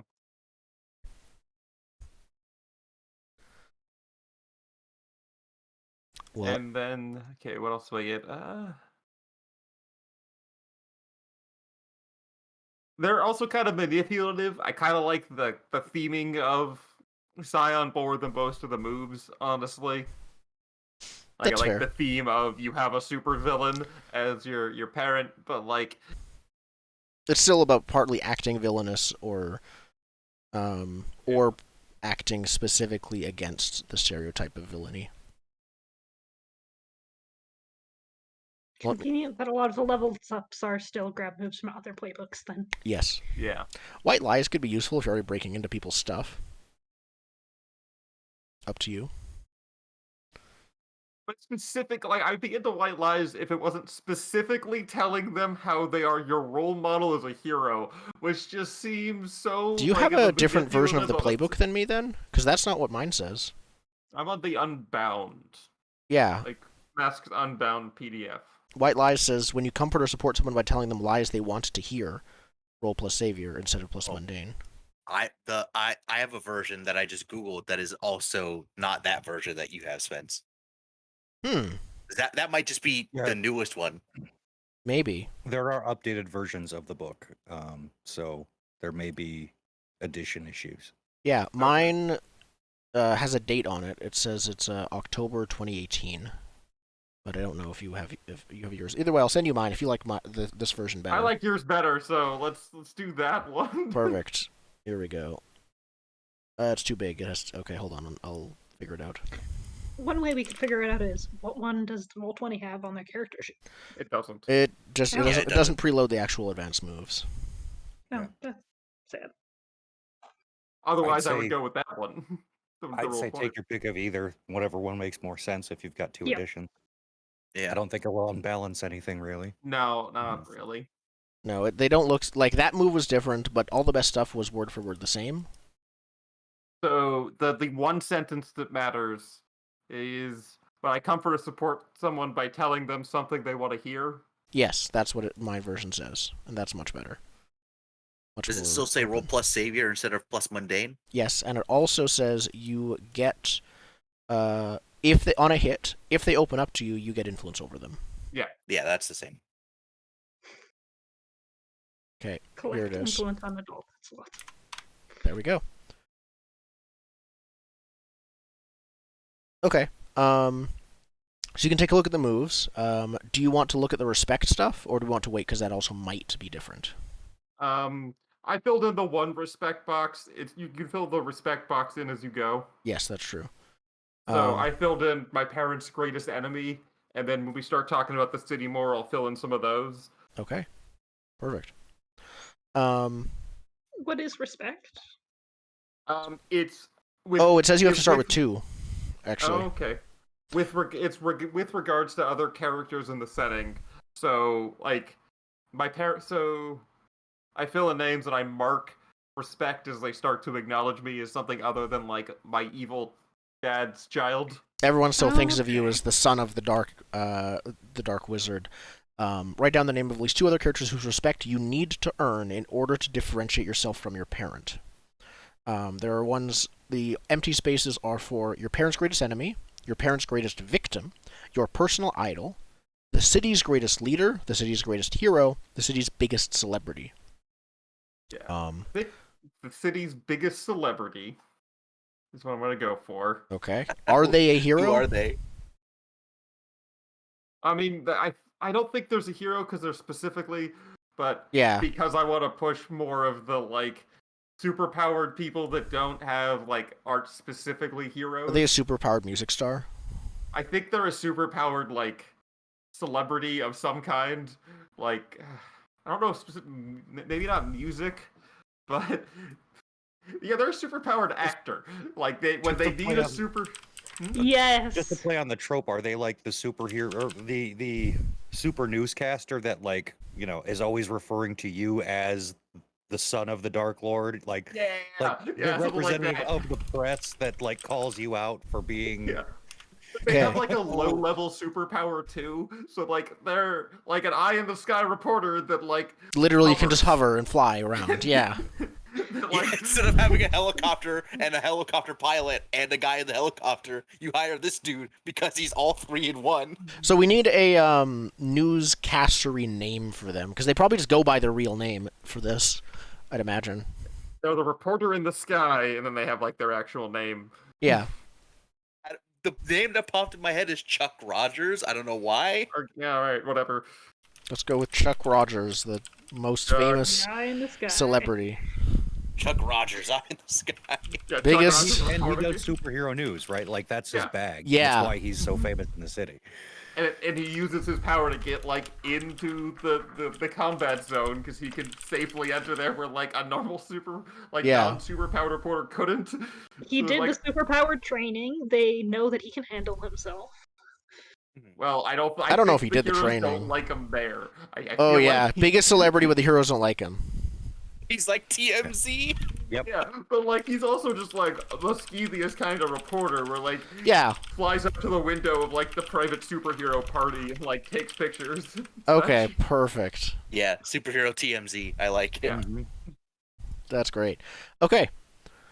So when you seek out one of them named above, you can track. It's basically circles, but for these people. That's great.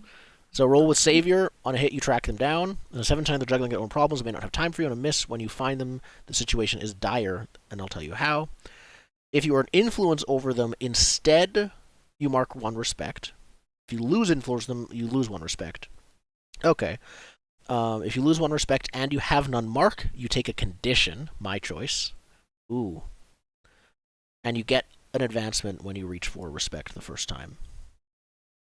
That's nice. Okay, so it's like an advanced influence kind of record. Yeah. That's cool. Okay. So when you've decided, let us know about the other starting move you're going to go with. But I was going to go for those 2 we talked about. All the best stuff and White Lies. Perfect. Then who is next? Who's ready to choose their moves or say what they are? I'm ready because mine are just my flares. Okay. Continuum. Yes. I'm definitely going to mix up, by the way, Conduit and Continuum a lot. Yeah.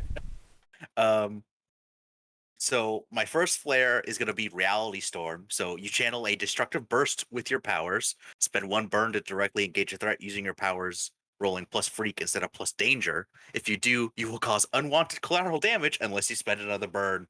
Works well for black holes. Perfect. Yep, that is exactly black holes. So the way that burn works, let's explain that. Yeah. For those who are not a Nova, is you basically will roll to charge up your powers and get a currency called burn. It can be very costly, and then you can just spend it to do it. Yeah. Some of the things just do it without a roll needed, but Reality Storm is one of the ones that just changes the roll. Yeah. What's interesting about when you roll your burn is that you add your conditions marked. Yes. So you roll plus conditions. The more beat up you are, the more emotional you're feeling, the stronger you charge up. Okay, the second one I took is move. So spend 1 burn to move to any place you choose within the scene, traveling through black holes. Yep, just folding wormhole. Space and time. Yep. Yeah, just wormhole. Breaking through or slipping past any barriers or restraints in your way. Spend a 2nd burn to move to any place you've previously been. That's also really cool. Yeah. Mm-hmm. Next, I took Elemental Awareness, which is spend 1 burn and mark a condition to open your mind up to the world around you with your powers. This is the future sight power. Yeah. You can ask any 1 question about the world around you, and the GM will answer honestly. Perfect. Mm-hmm. And then the last one I took is Moat. Spend 1 burn to create a barrier that will hold back threats as long as you keep your attention on it. The GM may call for you to spend another burn if the barrier is threatened by a particularly powerful enemy. So black hole keep people away. Yeah, that's just locking them down and making them like hold on to nearby surroundings to not get sucked in. Yeah. Okay. Perfect. I like it. Yep. And that is my thing. That is my powers. Yep. It's all burn for you. Okay. Mm-hmm. So, I think let's go with the Legionnaire next. Yeah. You start with 2 moves. We have a moves. rotation at this point. Yep. I'm actually not keeping track of a rotation. Zen, you get 2 moves. We'll get to your mission later. Fair enough. That's a big carrot with a huge stick. Mm-hmm. So my 2 moves I'm going to take are In the Name of the Moon. So when you demonstrate the power and authority of your legion to confront somebody, roll plus freak. On a hit, you fuck them up for a little bit. Better if they already fear the legion.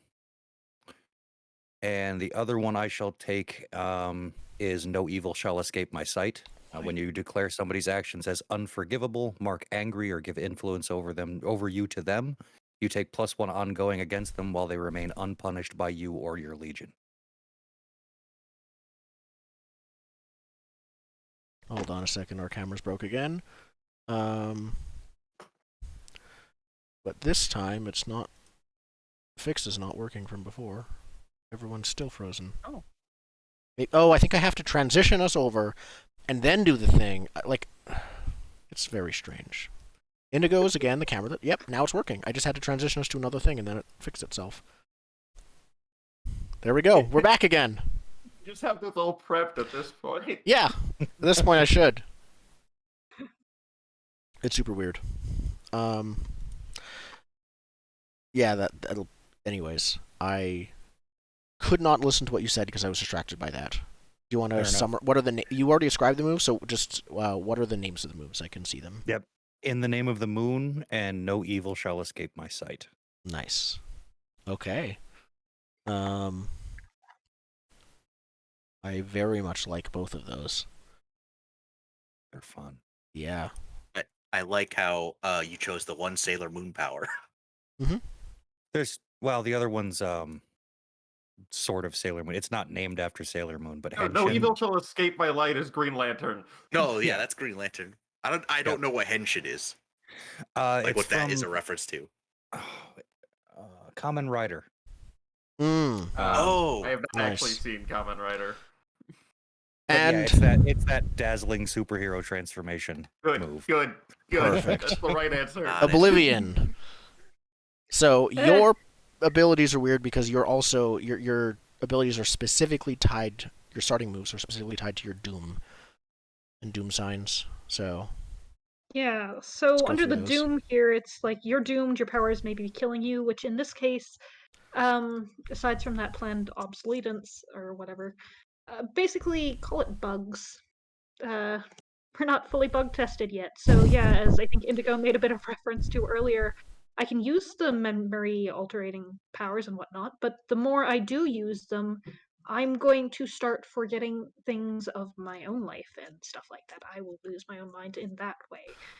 Likewise, vitality absorption, call it existence absorption. I might fade out of existence that way if I end up using it too much.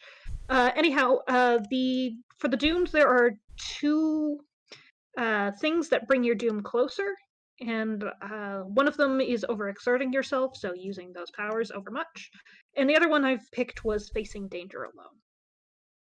Okay. Perfect. As I fill that doom tract, I get a doom sign, and I think those are kind of the moves. There's 5 of them. As I tick them each off, and then when I have to do the sixth tick, I die. Yep. So. And they will accelerate over time as you get more because every doom sign you have makes your doom go faster. If you use them. But I have a question. Is the reason facing danger alone and your thing with teams is because you were specifically, like, part of your planned obsolescence is you were specifically designed to function in a team, and if you don't, things start going wrong genetically? I kind of like that idea. We were created as a set, and not necessarily with the same powers, but the idea of having a team there. And that might be part of the reason why my attempting to mind wipe the only one of them left went badly, because that was just me. Okay. Excellent. Yeah.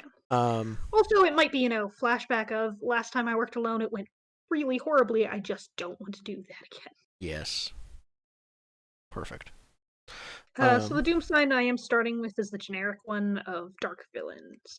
Mark your doom track to have a vision about the situation at hand. After the vision, ask the GM a question, and they will answer it honestly. Okay. A lot of these are random pick things from other playbooks, so I figured that would be more pick it as the narrative says. Yeah. And you already detailed your sanctuary. So. Yeah. You're good there. Okay. So we're good with moves. I have some more questions before we get into when our team first came together. I'll start with Marissa since we're on you. When Boundless presumably like rampaged and left, they took all of the drugs with them and one other thing. What was it? I want to say the computer, but I don't really know how that works. Basically, any data files that was left with this place, they have it. Okay. They took the research notes. Yeah. Secrets. They took their secrets. There may be, a nice big wall of monitors, but it's not hooked up to anything, and you can't get... Yeah. You can turn them on, but like anything with actual data on it has been removed. You just get the It's like trying to even get internet in here is not really going to work. Maybe Perfect. I can plug a VCR up to them. Yeah, it's a closed circuit, so it's not hooked up to. There is no inbound connection that could possibly be set up without like renovations. Mm-hmm. Okay. Awesome. Nope, that's the wrong thing. Here we go. I have some questions I pre-wrote first for the general playbook, but I'll see which of them are still relevant. So here's my question to you, Zen. What happened, I guess, like, with the Starforged, are you the only Starforged stationed on Earth right now? The only Starforged. So we have to answer a question, which I don't know if it changes the setting at all. Are Terrans the only life form in the solar system? Not Probably necessarily. I'd leave that an open question. Like, I think that's an open question. I think Terrans are the only found life form. Like, I don't At think least there's by regular. I don't think there's regular planetary contact. But there could still be, like, the fact that Martians, for example, might be a thing, or Neptunites might be a thing. Neptunites. Yeah, like they're the like idea. it's like Atlantis, but it's not on Earth. It's all the way over on Neptune under the water there. No, I'm into Neptunites. Like, Yeah, that's kind of badass. they live in their weird frozen cloud cities. So the playbook sort of supposes that you're the only one assigned to the area, and it does call out like the general solar system. Okay. So I think he's the only one. I thought that was the case. Orbiting Sol. The question I'm leading into is, what happened to the last one that was stationed here? There wasn't one. Okay, that's fair. You're the first. Yep. All right, I have some ideas for rules, but I'm not gonna commit to those yet. Well, those are by session. They can change. Exactly. So I'm gonna leave it for now because we haven't started even play yet.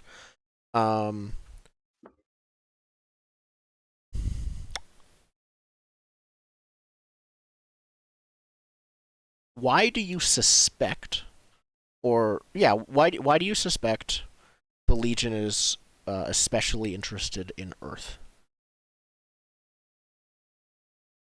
I said the Legion, the Starforged. I think they recognize it as the nexus that it is. Okay. Halcyon City is obviously a nexus. Yeah. Like, they can see them. They've seen them before. Other planets do this. Okay. So that's what they would call it. Mm-hmm. And then that's already been answered. What is the symbol? So the last thing is 2 questions. Who leads the Starforged?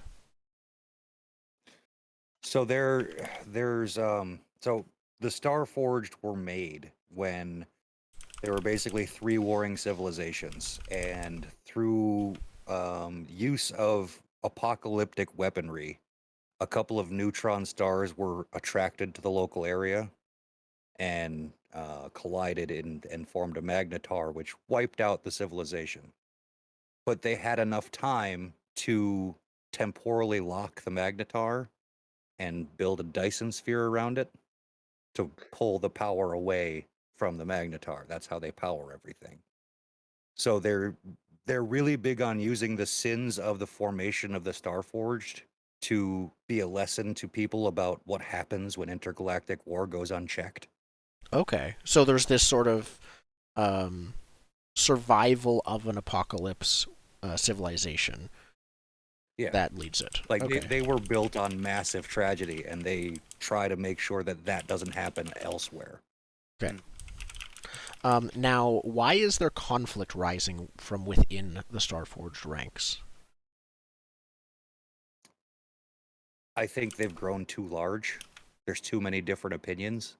Like, the reason that you have to be, there has to be a member inducted in before they can intercede on your planet's behalf is so someone can speak for that planet, right? So it just becomes this huge Senate of what's supposed to be equal voices.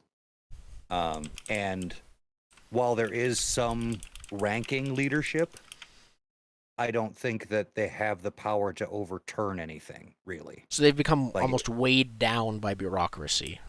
Yeah. I do think that as an organization, I think they are the best intentioned, right? Like they're not. I don't think they have any like evil underbelly that they're. There's not a if there's corruption, they're individual corrupt members, not a hive. I mean, there could be like a small like Hydra has infiltrated Shield kind of thing going on, but not at the top levels. Okay. But as far as dissension, I think it's just there's too many voices yelling disparate things. Okay. They're all yelling at how to make it better, but it's too many different ideas. Yeah. Yeah, but how? Yep. So the way I'm picturing the Legion is basically each member there's two states you can be in: a reservist who's on their home planet, like just patrolling. And then there's active duty, which means you're called up into units of 100 Starforged, and you're dispatched to go stop a war. Basically, they split off and just cordon off everything. Okay. Perfect. Now, are they mostly unchecked, or do they have like a great warmongering enemy of some kind, or like someone who is most likely to start or inflict war, or like great space invaders? Yeah, there's probably some galactic empire that seeks domination of several different places that they constantly have to keep in check. Perfect. Are they the ones who invaded Earth? That started all this? Let's say that was a proxy war, so no, but they were responsible. Yeah, okay. So yeah, they start wars and they come in post-war and just... take over once everyone's weak. Yeah. Perfect.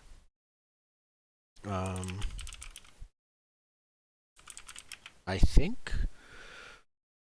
I'll skim through all my notes. You all can see most of them, and see if there's anything else that occurs to me.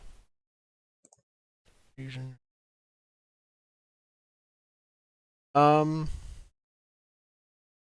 do your sister and grandmother feel about you being a superhero at this time? Like, your sister wants you to help take care of your grandma, I think, is what you told me. Yeah, there's some animosity there, like, first of all, she's not a powered individual, and who wouldn't want superpowers? So there's that little bit of a barrier. Yeah. Secondly, like, he left her two dead parents and a grandmother to take care of. So there was like, when he came back, there was some whole you're alive, thank God, and then you dick, where have you been? Yeah. Okay. I was 11 when you left. Yeah. That's not fun. Okay. I think that's all the questions I have for you that I can think of now. What do I have next? Marissa, Oblivion.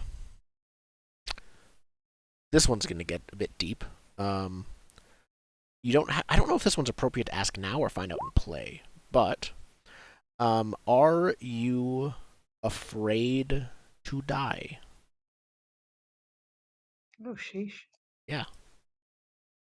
Is Oblivion afraid of dying? I think so. I think even if it's something that you're like, no, you can expect this is coming, that's not something you really get used to or fully normalized to. That's something that's still kind of terrifying. Who have you told about your impending doom? You said you did not tell the whole team. I'll clarify a little bit there. I've told the whole team about the impending doom stuff, just not so much about the backstory.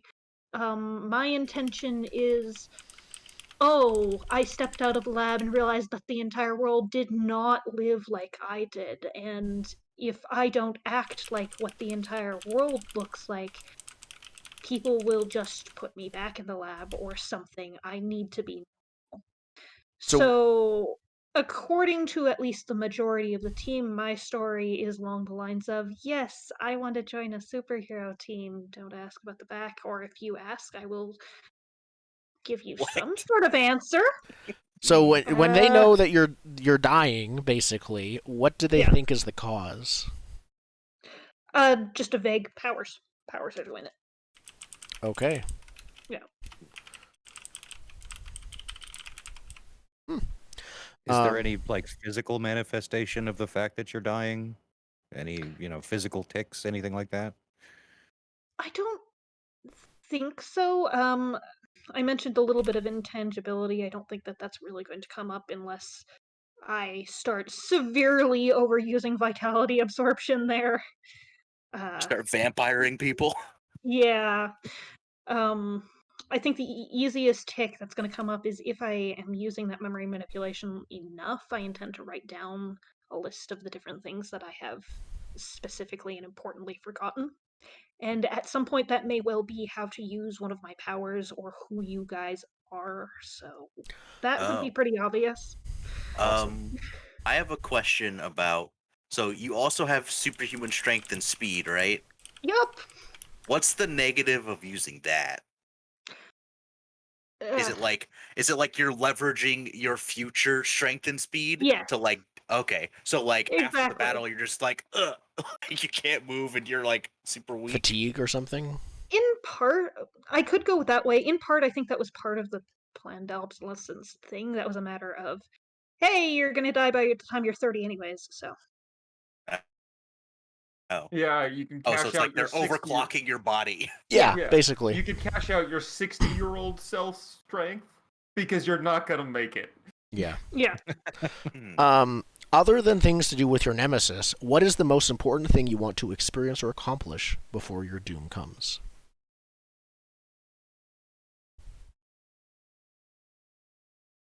I really want to just go back to being part of a team again. I want to see what this outside life actually looks like. I want to go to movies. I want to have a trip to the mall. I want to find the best flavor of ice cream. Not that we didn't have ice cream, but this is a bit of a new world. They had 3 flavors as they were on ice cream night.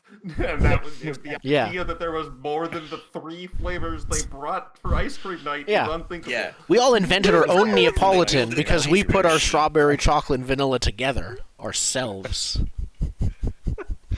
There's just a couple of things that strikes me as, wait, you have theme parks? That I really don't want to say, oh wait, I totally didn't know this, but I want to go to a theme park. I want to do these things. Okay, so sort of live the highlights of a normal life. Yeah. Okay. That bucket list, I got out of there and I started the bucket list real quick. Probably actually have an actual bucket list somewhere of just, a notepad with the things written down. Mm-hmm. It was the first movie you saw when you got out of the lab. Bucket list. You're like, yeah, that's what I do. That's such a great idea. Yes, that's a perfect movie. That is it. And this is what we just asked, actually, so I think I was about to ask, how does your approaching doom manifest? What does its progression look like? So, do you start to look like older despite still being young as it gets closer or anything like that, or is it just suddenly, and I'm gone? Not so much older, probably faded, memory-wise, a bit like Alzheimer's. There will be some tics like that, but not anything obviously you see me on the street and I look like I'm ready to die. Not super noticeable until you get to like tick 5 on the Doom track, and then you can see through your hands. Yeah. Yeah. If I really wanted to hide it most of the time, I probably could. So tick 5 on the Doom track is you're Marty McFly in the first Back to the Future, and then when you face your Doom, you just fade away into the Force like Yoda. We'll see how it goes. Sure. Yes. Obi-Wan spends all of the movies just dropping his cloak. It's fine. Yep. just one time he drops with it. Perfect. For the Nova, let's see, we talked about that. Okay. Who thinks you are too dangerous? Everyone. Oh, his dad. Okay. I like the family drama. Nice. He was fine when it was just future powers, but once it started to be black hole. holes. Yep. My next question is, who believes in you? His mom, obviously. Okay, perfect. What is the biggest threat you have defeated yet? Ooh. We could delay this until part of when our team came together, because that could be. Yeah, when I it think happened. we'll delay that. Okay. Because that's probably like, when we came together is probably like the biggest thing he did. Yeah. So he's like, hey, I found my people that helped me fix the future. Have you been doing any solo superheroing? Has any of us, aside from, I guess, Conduit would have been?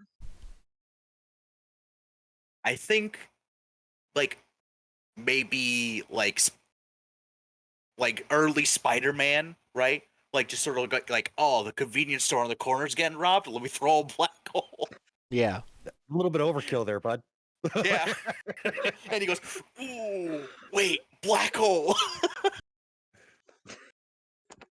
Yeah, so probably like really, really minor things that like don't even make the news because it's a superhero city. A corner store getting robbed isn't gonna, make the news. Well, now it might have. Imploding into a black hole might. Some guy standing in the crater with his Funyuns and a dollar bill. Yeah. Yeah. Or just like lock him down until the cops get there. Excellent. So, some questions for the Scion.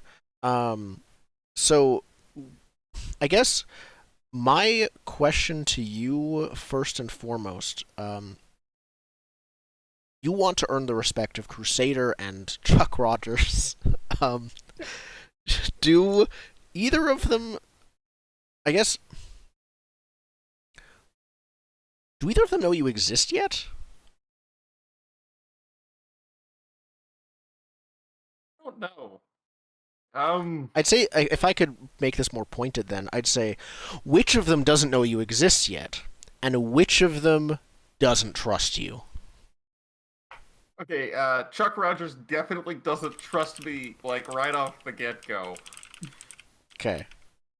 Crusader doesn't know you exist. Crusader Chuck Rogers knows has, that, has an eye patch. Like from you when know your that there are father children, attended but it, not like, not he was specifically you. covering it. Yeah, like, Crusader knows someone has come through from the Shadow Realm.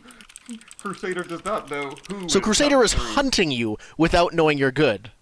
Yeah, because Crusader knows someone came in through the Shadow Realm last year. Okay. He just doesn't know it's like a shitty teenager. Doesn't know it's not a villain. Oh, great. That will go well. The teenager yes. who failed wizard school versus. Yes. Yep. Perfect. Trying to negotiate with the paladin is gonna go great. Yeah, paladins are known for their gray morals. Of course. I had another question. I'm forgetting what it was. Hold on. Some of these are not written down.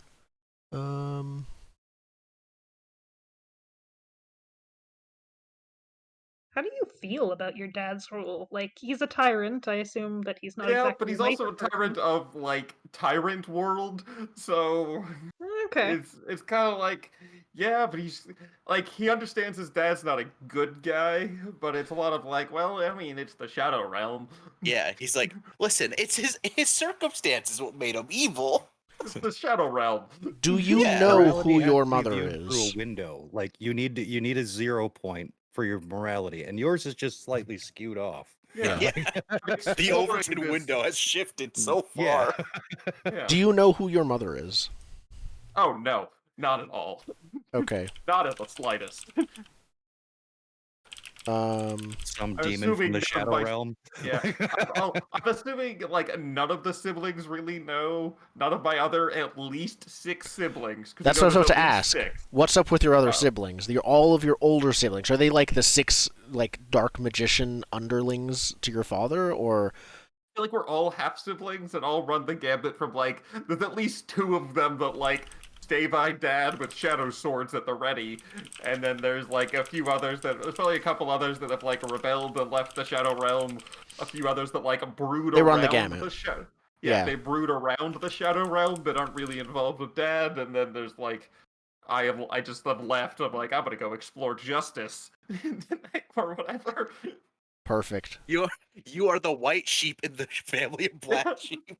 Yep. Like, they're not all super evil, but like none of them are specifically like good guys. There's no superheroes in my immediate family. Okay, I'm writing that specifically down. None of them except Grigori are actually good/heroic. Yeah. You're like the best case before was like Gray is what you were getting. Best case was not Tyrant. Yeah. Yeah. Okay. Are you in contact with any of your siblings still? Like, do you is that how close to you are they, or is it more just like you know of them, you talk to them like a stranger? I'm probably like intentionally not talking to them while I'm not in the Shadow Realm because, I don't know, if they go tell Dad that I'm like messing around with hero stuff, I don't really know what's gonna happen. It's the teenager thing of like, I didn't really think this whole plan through, so I'm not going to share information instead of getting the whole picture. Yep. You hope your negligent father never goes and looks in your room. But, like, I don't know if he'd actually care. Like, I'm assuming he'd be mad, but I don't actually know. Okay, perfect. So then I think, unless there's more questions we want to ask, I feel ready to move on to should be first when our team came together, then we answer relationships and influence. Okay. We want to do quite good with that. Do we want to propose a break? Yeah, that's what I was about to yes, say. Yes, I am perfectly good to do a break. Yeah. So we will be back in just a few minutes, continuing on with Session 0 of Masks. And we are back. So, let's, this is part 2 of Session 0 of Masks. We have put together our characters. Now let's see how they came together into a team. I think the first thing, I guess, how do we want to go about this? Everyone read out their... Yeah, let's all read out. Slap down the questions and see if there's common threads. Okay. Then, one at a time, each player introduce themselves.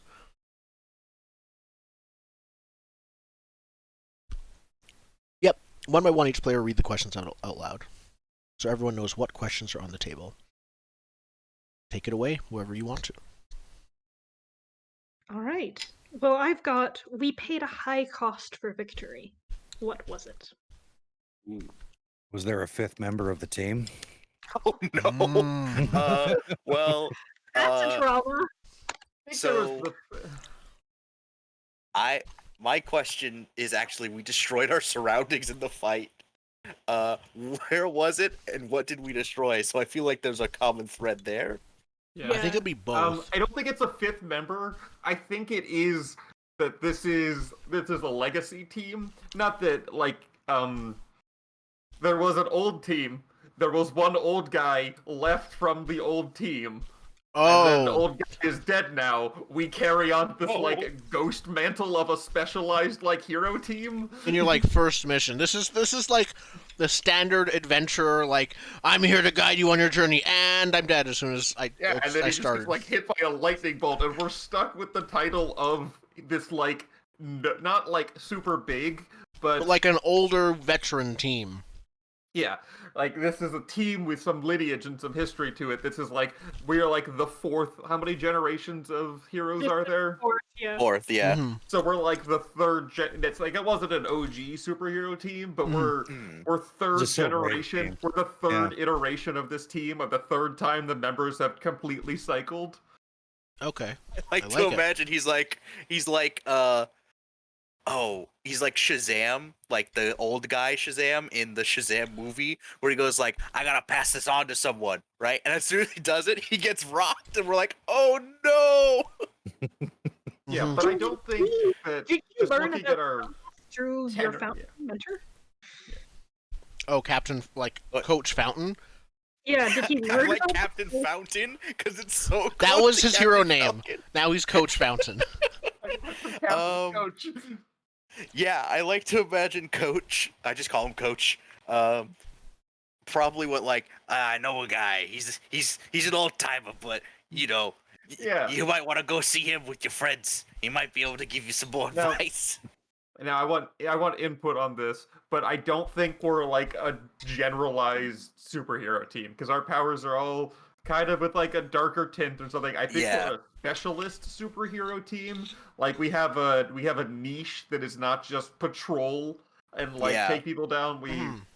go Because I after tried that and I black holed a dude who didn't Yeah. need to be we black. go after specific kinds of targets. I don't really know what they would be. Like that would be more of a group discussion, but I think we have a specific kind of thing we specialized in and we're called in or we seek out these kinds of conflicts or villains or problems to address head on as opposed to being like the patrol variety or like anytime the city's invaded, we're the front line of defense. Mm-hmm. Yeah, I like to imagine it's like intergalactic / interdimensional because we have the Legionnaire, right? Yeah, And then we have you with the yeah. Shadow Realm. Like I feel like think that's of, our like, niche. Maybe Or not, also, but what was I gonna say? Like a galactic, but like more of a, I think like a diplomatic or like subtlety bent to Yeah. it.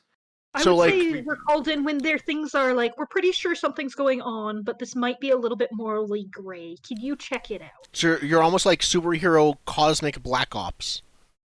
Yeah, Cosmic Black Ops. let's- Troubleshooters. We are Yeah, troubleshooters. Yeah, cosmic Yeah. troubleshooters, but also to the point where we're not sure if they're a problem, so we have to be kind of subtle about our investigations and our approaches to them. Yeah. Because we don't know the size and scope of the opposing force, because they're not of this realm and/or planet. So a fair bit of espionage and stealth is a so, like- thing. Sneaking into the basement of this facility and finding the fact that it is a front for a secret alien invasion that's being portaled in.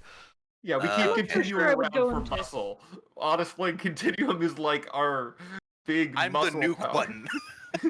Like, oh, we gotta go. We have someone. You have us because that's the two. Erase sides of all your the power. You have- evidence. Yeah, the two like aspects you've brought up your powers: enormous destructive possibility, limited future vision. So that's pretty good for espionage, and then also being the big out. Marissa, what were you going to say? I'm not sure how much we want to go with the sneaking bit of espionage, but I do like the diplomacy level of espionage. Yeah, we can't be overt about everything because Yeah. we don't want to set off like a realm. So plausible We're deniability. not the big guns. We'll report back and tell the big guns, oh no, this is not good. Yeah, this is above we're teenagers, man. Yeah. That's exactly the Legionnaire's wheelhouse. Like, one of them to respond to the threat. Oh shit, the threat's too big. Hey, Legion. I Yeah. want you to meet my boys back here. They're gonna come. Okay. Maybe just like because we're friends with you, it's sort of like this double thing of like, hey, this is sort of what be this Silver Age group like changes every time. Like Yeah. it's just the name that stays the same. That's what I mean. Yeah. Yeah, so but we're so just sort we're- of like contracting through the Legion. Yeah, but through the Legion or other mystical contrasts, because the Legion is like galactic, and then we slot in for like dimensional garbage too. Yeah. But I think as far as celebrity is concerned, this is kind of like a back row superhero group because they do more grand scale, subtle investigations. Like this is never the one that gets they might get like featured in a card series about superheroes, but they're not like gonna get the action figures made. Yeah, Yeah, you're does not. that You're make never in sense? the spotlight. Yeah, like we're talked about in like the comic books where it's like, oh, and then these are all of the groups in the Greater Hero Network. We're on that list, but it's not like we're the ones you recognize because we're not the ones that are there at picking up after the earthquake. Not like Yeah, us, but like this team name. Yeah, it's like it makes me think of the first Kingsman movie, how that guy has all the newspapers on like days he saved the day, the front page, and he's on none of them. Mhm. So it's like, yeah, if we're on the front page, something's gone really, really, really bad. Yeah, it's like team screws up, galactic invasion. That's us. We screwed it up. Yeah. So we're sort of like low-key Jedi. We're like envoys and defenders at the same time. Yes, Yeah. I love being Jedi. Just teenage Jedi with a lot What of fun. could go wrong with teenage Jedi? Yeah, Nothing. underfunded too, because like the last move that he credited is gone. Yeah. Well, let's talk about that. There, you had a basically someone who didn't even get to become a mentor yet, who basically died in the last thing. One thing I would be interested in having about them is I would really like them to be female, as we have a little bit of a deficit there right now. Mhm. Yep, I'm good with that.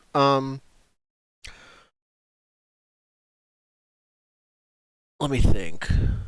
We What need are if the it's someone. powers This is someone who specializes in like high tier, but this is someone who would have been able to almost carry the team, or thought she could, with her skill set, with espionage and stuff like that. So she would be Information gathering of some sort? Yeah. So it's, I mean, it's Nick Fury, basically, right? Oh, yeah. Yeah, just Lady Nick Fury. Mm-hmm. Like a non-combat power. Like her power is explicitly non-combat, so that's Yeah. Her and has power like analysis. Like yeah, some she like can- super powered.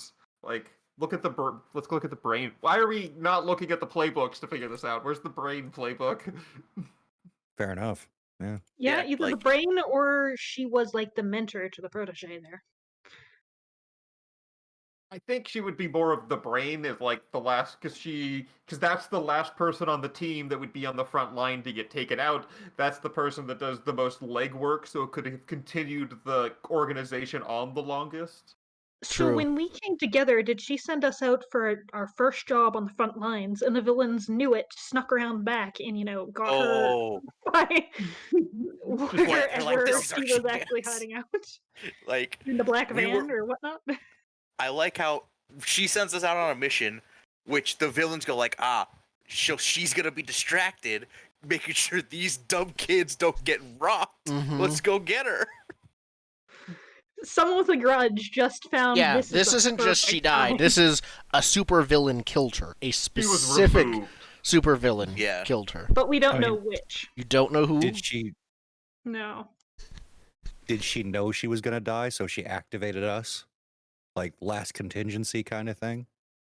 Oh, I think as she a was brain, she planning probably being knew. in charge because we're not super prepared to be in charge of this situation. Mm-hmm. I think maybe she knew eventually, like her past was gonna come back to bite her, but I don't think she thought, oh, it's right now. As soon as I recruit these kids, oops. Just got the logos painted on the chairs, and she's Yep. dead. Yeah, she's Yeah. gone. She expected to have at least a bit of time to train. Yeah, she thought it'd be longer than it was. Yeah, I think she thought we'd become adults and not be teenage superheroes anymore. But that Yeah. she didn't have as much time as she thought. There's probably one of those, like, if you're reading this, then I'm dead videos. But then it goes on to say, like, I hope I've had time to train you all into becoming respectable heroes. Just day one. So Yeah, she recorded so it day one, but she didn't expect to use it day two. It's like we met her. We didn't really have appropriate amounts of time to even She get was in the attached pilot, to and her. then the actress dropped from the show. And, Yeah. I was gonna say in the movie version of this, she's like played by a big name actor that only survives the first 10 minutes of Act 1. Yeah, because they cost too much. yeah. Yeah. In the video, it's like I'm so glad I got to watch all four of you grow up over the years. It's like, oh no, this was meant to be played much later. Yep. Okay. I'm sure you're all grown and have children now. We need a name for this dead superhero, and then we need the name and details for the villain who killed them. I would still say we don't know the name and details for the Yeah, villain we who don't know killed the them, simply villain. because then we can sub in whichever villain we were Yeah. dealing with or is That's most fair. interesting. Okay. We need a sudden vendetta? What's Then- the name of this? Um, Can this hero be called just the Contingency? we've got I a lot like of cons contingency, actually. That's as a Yeah. lot of cons. We're gonna Yeah. Oh, you're right. flipping names around. That's true. then. Though I do like that name. Let's go Thesaurus. Yeah. What is another word for this word? Black box. Thinking Well, like Black the Box is good. It's like a computery power. Yeah. dark web. I consider dark web. Yeah. Yeah, dark web, black box. Let's go with dark web. I think. That sounds like a Spider-Man villain, but it's not been used. That's just Venom. Is dark web. Mm-hmm. So mentor, late, not almost mentor. Mm-hmm. Dark like she web. was slotted in for that like long-term mentor slot, and then nope. Yep. Oh, who's the team leader then? That's up to you all. Pick a leader from among you. I feel like that's a contentious subject. I have an idea. Like we all think we're the team leader. Well, here's the thing. The game has a leader mechanic. The leader can be fluid, but there is definitely a leader. Otherwise, we're going to have issues with getting team. Oh, that's true. Like, I guess you can go without a leader, but it is worse.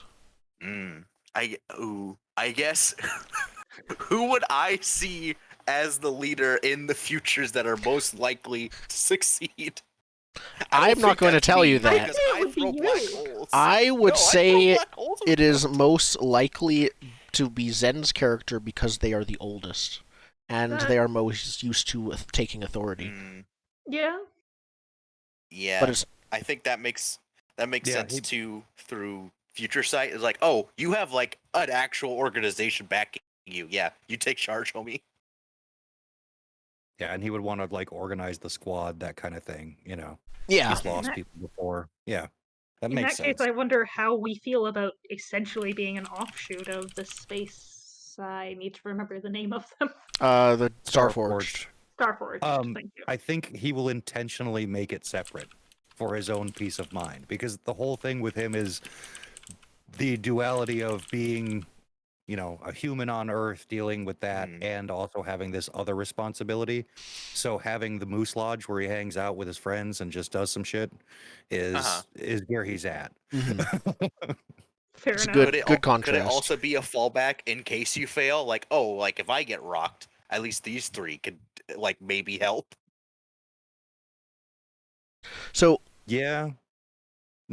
How did you know? Like, I guess what did you find? Like, your mentor died. You don't know who killed them, but I guess we should find out. Did we never finish the when you all came together? No, questions? we never did. So let's No, finish we did those not. first. So mine is, we had to go against the Legion's orders in order to save people. How did we disobey them? Ooh. Okay, so people were in danger, and you had to go against orders to save them. So whatever threat this was, the Legion knew about as well. Yeah. Our mission was a success. What she sent us off to do to save those people worked. But we just came back and found a burned out van.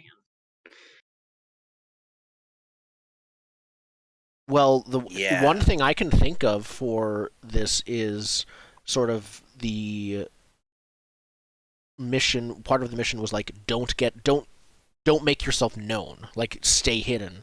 Maybe you saw that people were getting experimented on or killed, and you made a scene and saved them, but still considered it a success, but broke the rule. But that needs to be breaking the Legion's rule. So what would the Legion rule? Legion's, I think, from what we just talked about, it's not a specific global rule. Usually, it's like rule for this mission. Yeah. So maybe the Legion didn't want. Yeah, maybe the Legion didn't want to make an enemy of whoever we were going after, and they were exactly. like, all right, don't let them know that we know that they're there. Yeah. Like, because obviously, while you rescued everyone, people escaped and word got out, probably. So the Legion was involved with this. Yeah, so Marissa, what was your our team first came together question again? We paid a high price. Sorry, I'm not on that page. I'm gonna write them all down. We paid a high cost for victory. What was it? Okay, so that's our mentor. Yeah, the cost is night web or dark web. Yeah. Dark. So, maybe if we're going with like people were imprisoned and we had to do something, that could be like we destroyed our surroundings in the fight. Where was it? What did we destroy? Like any information that would help a follow-up investigation on what was done to those people. Maybe like I threw a black hole and oops, there goes all the surfers. Okay. Our job was reconnaissance. We saw people suffering and said, nope.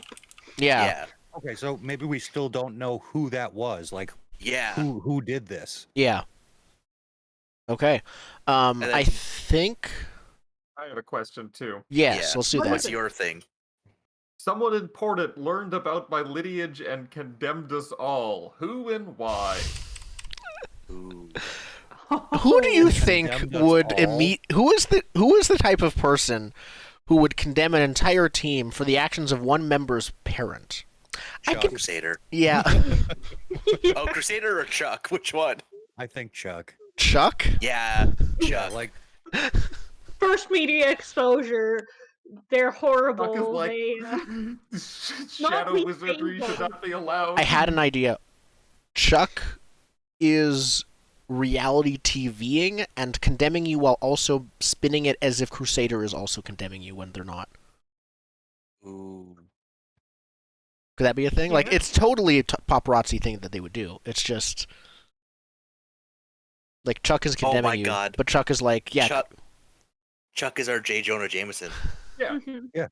Absolutely. Yep. It's like, we rescued all these people. It's because you're the plausible deniability Black Ops group. Chuck is like, no, Well, it's not this even is too Black Ops, much. but because we're kind of like subtle and on the back, like because we're not super in the limelight, he's very much like, what are they doing? We don't know what they do. Yeah, they saved a bunch of people, but what did the black hole suck up? We don't know. Yeah, there. maybe there's Yeah. 100 more people that it killed. Yeah. to like like dredging stuff up to like commentate on, not like stuff that's super. Yeah, he wants to cancel us. Is what he Yeah. wants to do. Yeah. Perfect. Because I'm the And that's spawn of the because he shadow knows- demon. And that's because he knows who your dad is, so he's probably, I guess, continually. Oh, dragged he's into just mentioning that every single Oh, no, time. no. Chuck made his bones as a reporter reporting on my dad's cult. Ooh, yeah. Yeah. That was his like first big story. Was my Was dad's your cult. dad slaughtered bunches? He covered. Yeah. He was the first on the ground during your father's ascension to the Shadow Realm. Yeah. This great now he's pillar like of darkness Mr. Finger or rising something. rising into the sky. Yep. Does that mean that secretly he doesn't mind you so much because your dad gave him the rise to fame? It's a I don't real think he's that- relationship. I don't think there's that much of a separation. I don't know. But he only knows of dark magic Greg and using dangerous shadow magics. Must be connected to this person, but like Yeah. we still haven't talked about the secret identities thing. Yeah, like it's immediately not why is this dark magician good, it's why are all of these superheroes working with this terrible dark magician. It's just so evil. So yeah, that's a good question. Do we have secret identities or whatnot? So yeah, you all came together as part of this team, and now you're doing it by yourself. Yeah, but are we like normal teen? Like, do we go to normal teenager high school? That's the other question. I mean, you're still kids. I would assume you do. I would like to think in Halcyon City the respect for the mask is very strong. Like villains go to jail wearing the mask and the orange jumpsuit. Probably, I think that makes Yeah. sense. Like they don't reveal even like villain identities in court. Yeah. And coincidentally, the judges I wear like the that. masks and the hat. They have a little domino mask and the hat. Yeah, They're because they're as the secret supervillain, judges if you who knew follow what up. if you knew what judge put you away as a supervillain, you would just go after that judge. Yeah, so so they're they all wear masks. but they're secret Yeah. judges too. So I would say it's a taboo against You do against- not touch the mask. against revealing secret identities. Yeah. It is a thing that is still done sometimes, but it's seen as It's a bad thing to do. Like it is. Yeah. it's shocking. It's scandalous to reveal someone else's secret identity. Yeah. I think at least my character's probably homeschooled because black hole powers and You don't superpower. go to high school with us. I mean, if we all go to high school, then I could change that. But I Wait, think for my character, at least one of the items on my bucket list is to go to school. At some point, I might end up me there too. if anyone asks about it. I'm explicitly in the high school. also, I just realized, wouldn't Conduit have to catch up with the school he lost, so he'd still be in the same year as everyone else, even though he's 2 years older? Mm-hmm. That's Yep, great! Yep. We all go to high school. I am down for it now. You're the 18-year-old in sophomore year. Yep. Okay. Yep. Yeah, we all have secret identities. I had a bad dream once, like, when I was only a couple years ago, and I'm in my late 20s now, that I had to suddenly return to high school and go back to high school That would over be again. miserable. It was. It was so not a bad. good Those dream. won't never stop. Yeah. Speaking as the oldest person here, yeah, I had one like 2-3 weeks ago. Those don't stop. They don't go away. It feels Oh, like no, high my school parents- is itself I traumatic must for have some been the people. weird then. one out here. High school was the best time of my life, and I loved it. So sorry, all you. It was like it wasn't like the worst thing I've ever done, but also like I don't want to do it again. Like I explicitly don't want to do it again. That's fair. If I was reborn as a baby with my same brain, I would say no and just not go. So I don't think I need to ask how Dark Web found you all. Dark Web is Dark Web. They know Yeah. things. Yeah, Yep. she found us. She picked us specifically. Yes, exactly. So did we then first meet very recently at like I think we first first team met meeting? in masks, like in costumes. Yeah, you Yeah. like got your secret. You each got a text message from a mysterious number who's like, basically like let's meet up, form a superhero team, and then when you met up, there's like 3 others around you. Who are Yeah. you all? And the black van shows up. Things like that. Mhm. So I guess do you go? I think it's more interesting if you go to the same school. But this could be a thing you like specifically moved schools to be to go to the same school. It's not a huge deal. I don't think we have to think about it too hard. Yeah. But you Yeah. all go to the Yeah, same I school. think, I'm just gonna call him Greg for most of the time. I feel like he goes by Greg instead of Grigori Okay. to sound less like an evil wizard. Yeah. Mm-hmm. But you still I don't- kept Dark Magician. Yeah, obviously, Yeah. it's a descriptor. I know dark magic. It's not good or evil magic. It's just dark. Yeah. Yeah. I don't think you remember seeing me around, but yes, I definitely go to your school. But I feel like Yeah. when recruited, Greg was not in school, and then like just got into the same high school Transfer as you. student. Like Okay. I just like when the next school year started or whatever, I was just in your class. How exactly did you get enrolled? That's Magic. TV That's Literal dark- magic. Dark magic. That's TV magic. It doesn't matter. Just like Yep. we met, I wasn't in school. New Year started. I was there in your homeroom. Mhm. Your shadow demon filled out all the paperwork for you and met with the principal. Shadow demon's your emergency contact. Beautiful. No, my emergency contact is my own cell phone number. Yep. Like I Yeah. have an apartment. We'll figure out the living details later. But yes. Okay, so I think we're good. The other question I have is: you do not know who killed your non-mentor. What was there even a body, or like what did you come back to after this scene? I'm imagining probably not far from the end of the rescue that you did. Then so Dark Web went silent and went radio silent. When you got back to the black van, if that's what there was. I am open to suggestions, but I'm thinking we know unequivocally that she is dead. Like, Yeah. we did the whole very Yeah. traumatic take her to the hospital thing. It's like, and then she's dead. Is it just dead, but we don't know what killed her and can't find anything that seems obvious? Yeah. Like, I like that, or just like literally the van was on fire. Yeah, the van's Yeah. on fire or something, but like, I want to be definitively sure because I don't want to have to fight Yeah, evil. definitely like, dead. survivors. I'm just gonna say, yeah, Definitely she's dead. definitely dead.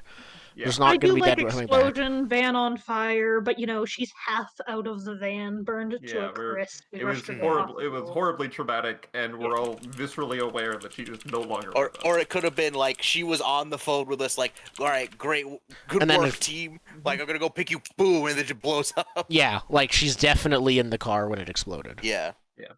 Okay, that leaves it vague enough that that's interesting. Yeah. Okay. So I think we're good with when our team first came together then. Now we're at the juicy teenage drama portion. Yes, exactly. Yay. So if we're going by the rules again, let's see what we have got. One at a time, each player reads one sentence from their playbook, fills in the name of a fellow teammate. Usually I prefer, but it's totally up to you in the question. I prefer to open it to the group and then someone volunteers their character to fit in it, but we'll talk about it. And yeah, we'll just go one question at a time and then next person. So each we'll go around twice. Who's first? Well, mine's kind of interesting because it's you knew blank from before you were inducted into the Legion, which is sort of why I had to make that thing where they had powers but hadn't been fully deputized yet. They had to go away for their training, so there was a short span of time there. Yeah. That Okay. I knew I knew somebody, and we were both active, I would guess. I think the only one that really makes sense is my character. Yeah. Okay. Because both of us were the Both of us were You not. were in the dark magician I was realm. in the shadow realm, and And she you was were in in the secret test lab. Okay. So you two knew each other from beforehand. When did you meet? I mean, if you both go to school together now, it's possible you just went to school together before. Yeah, probably. middle Yeah, it's school. like how well known would you having powers have been when you were? Well, Back if we have secret then, identities. it's just your time vision. Yeah. Oh, okay. Hold on. I think I got it. I think, it might be when I did my future sight. Like, oh, I need to be a superhero. I saw you in there, and I'm like, we need to become friends. You specifically sought him out because you knew he would become a legionnaire? Like you're 2 years older than me. So I'm like, let's say, how old are you when you left to go to the Legion? Been back a year, 15. Yeah. Okay, so they're 13 to 15. We knew each other. Some 13-year-old kid is like, hey, let's be to... friends. Okay. Yeah. Cool. So? I'll go next. Blank is the only one who understands what I'm going through. I told them which part of me was more like my parent. That would probably be Conduit for having some continuum? For having some thing hanging over you that's like, if they wanted to, they could change all of this, this whole dynamic. So if you get called into active duty, you have to go. If my father shows up, I have to run. Okay, so yeah, Conduit. Yeah. I told them which part of me I wish was more like my parent, and it would be having any ambition at all. I guess I could get really good at shadow magic, but why bother? That seems real boring. Perfect. And I'm sort of I'm there with you on that. This duty crap. Why do we even have to bother learning all this nonsense? Mm-hmm. Yeah, my dad's evil, but also he has goals and he beats them, and he's kind of like a leaf in the shadow wind here. It's whatever. Leaf in the shadow wind. Wherever I end up is where I am. Great. Okay.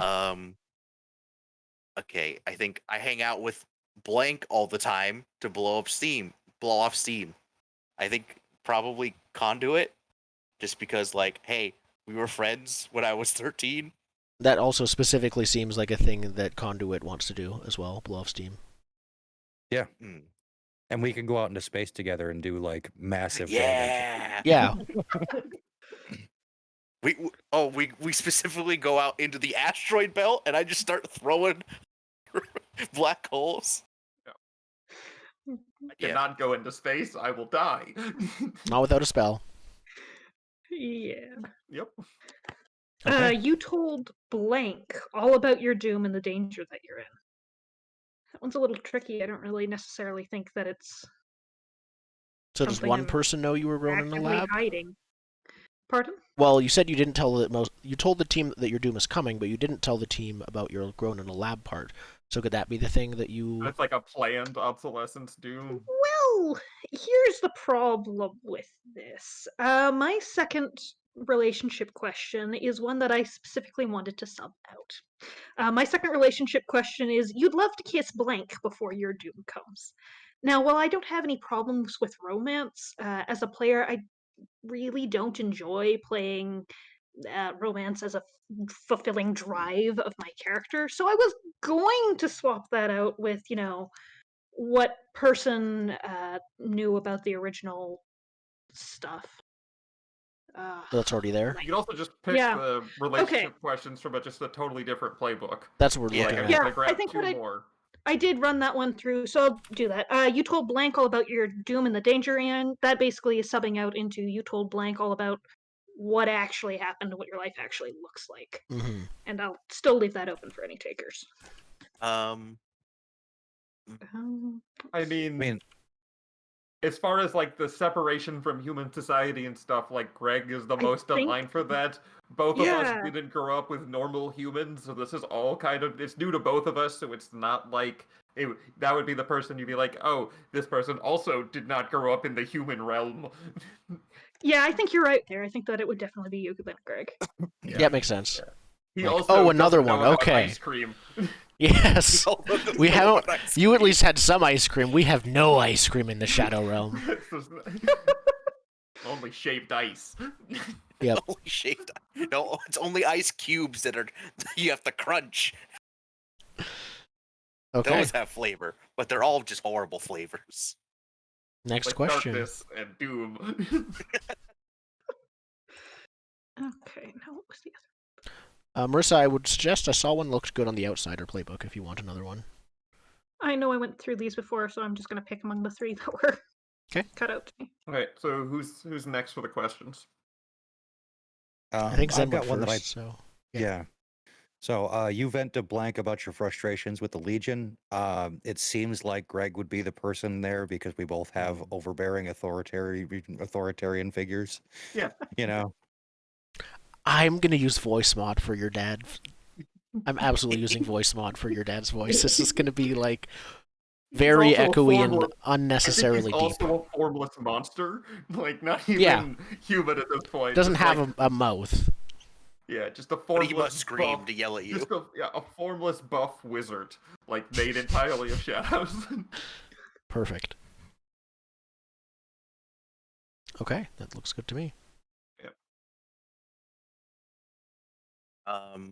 I have you once hurt blank when you lost control of your powers. I feel like I should probably have a connection with Oblivion here because you're probably the only one who could survive being hurt by my powers. That's fair. That seems very reasonable. Yeah, you would kill Greg. Greg has human level endurance. Yeah, Greg would become paste. Not gonna happen. Yep. Okay. Cool. So I was able to get over it, but that was not a pleasant experience. Yeah, No. I was like, maybe you Did should you have to hold give back up on some those of your black life holes. force to like heal her after you hurt her? Did like some life transference happen there? This is Wolverine and Rogue in the first X-Men. Yeah. Okay. Indigo, what's your next question? My parent once fought and thrashed blank. I've got to find a way to make it up to them. And I think it's that my dad kicked the shit out of Is it Mother Time? Yeah, Mother Time. Yeah. Just like Mother totally Time. totally cleaned her not to have too much wordplay, but cleaned her clock.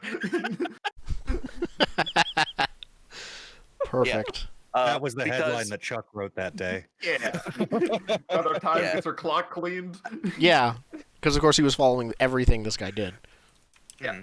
I'd like to imagine, because he's from the Shadow Realm, he is like infinite possibility, which counters her powers and my future sight power. So, yeah, he's just like immune to it, or like you can't see his future, or it's like disorienting.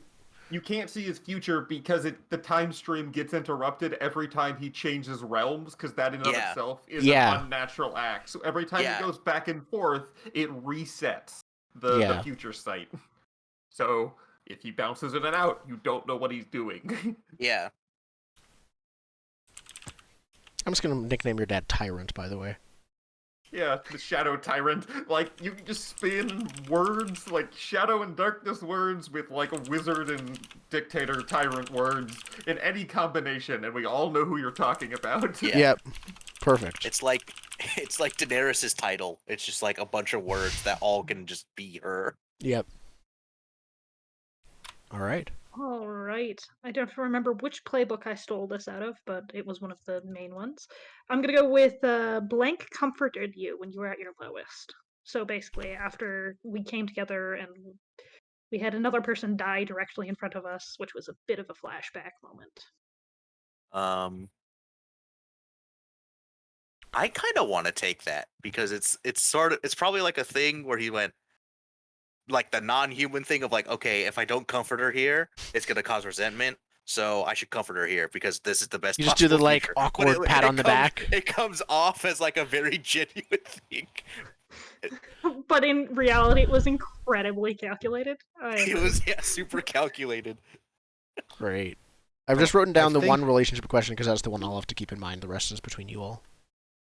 I think based on this, like, Conduit's probably a very reluctant leader, right? Like, because someone gets lost every time he takes the reins. Oh, yeah. Technically, you weren't in charge until after all this happened. But probably field command, right? Yeah, like, that's fair. Yeah. You know, okay. Cool. Then are we good? Influence. Yes. Oh yeah, the influence questions. So let's go through them one at a time. Who's first? I'll go because mine's easy. You act aloof, but your teammates are some of your best friends amongst humanity. Give 3 teammates influence over you. Oh, okay. Have it. Yep, you all have influence. These people matter for what you need to do. Give influence to 2 of your teammates, so one of you is out of the Who loop. do you not value the opinion of? On this one, I'm going to go with Conduit. Does not get influence over me because I have interactions with the other 2. I don't know you yet. Fair. Did your old team have a leader? Or was it more like leaderless? No, I think they were more into the idea of teamwork and helping each other out and, get leaderless. Okay. Cool. I could do mine. Mine is choose your demeanor, happy facade or locked down. I feel like he's more locked down because it's a lot more like making the calculated like play here. So sorry. Give influence to 1 teammate. I will give influence to, let's say, I'll go with Oblivion because I feel like you pull on his little heartstring, like, oh, I could see that you're gonna die. I'm sorry. That's excellent. Ouch! Beautiful. Okay. The Why pity. does my immediate reaction to that become, okay, how can I hurt you? Excellent. I'm sorry. Who's left? I think Indigo. I'm waiting for my PDF reader to move the little, like, zoom box, because this is at the bottom of the page. I don't know how to make it go away. I can look if you want. Where is it? Alright, I figured it out. I said to, like, zoom out. Alright. This team may be the key to proving you're different from your parent, but you don't want to be defined by your peers either. So, I'm working with a superhero team that makes me special and not automatically evil, more or less. But I also don't want to be, like, the same as everyone around me. Yeah. So I think it says give influence to 2 teammates. Yeah. I'm trying to think about what about that would give influence. Probably the 2 people with...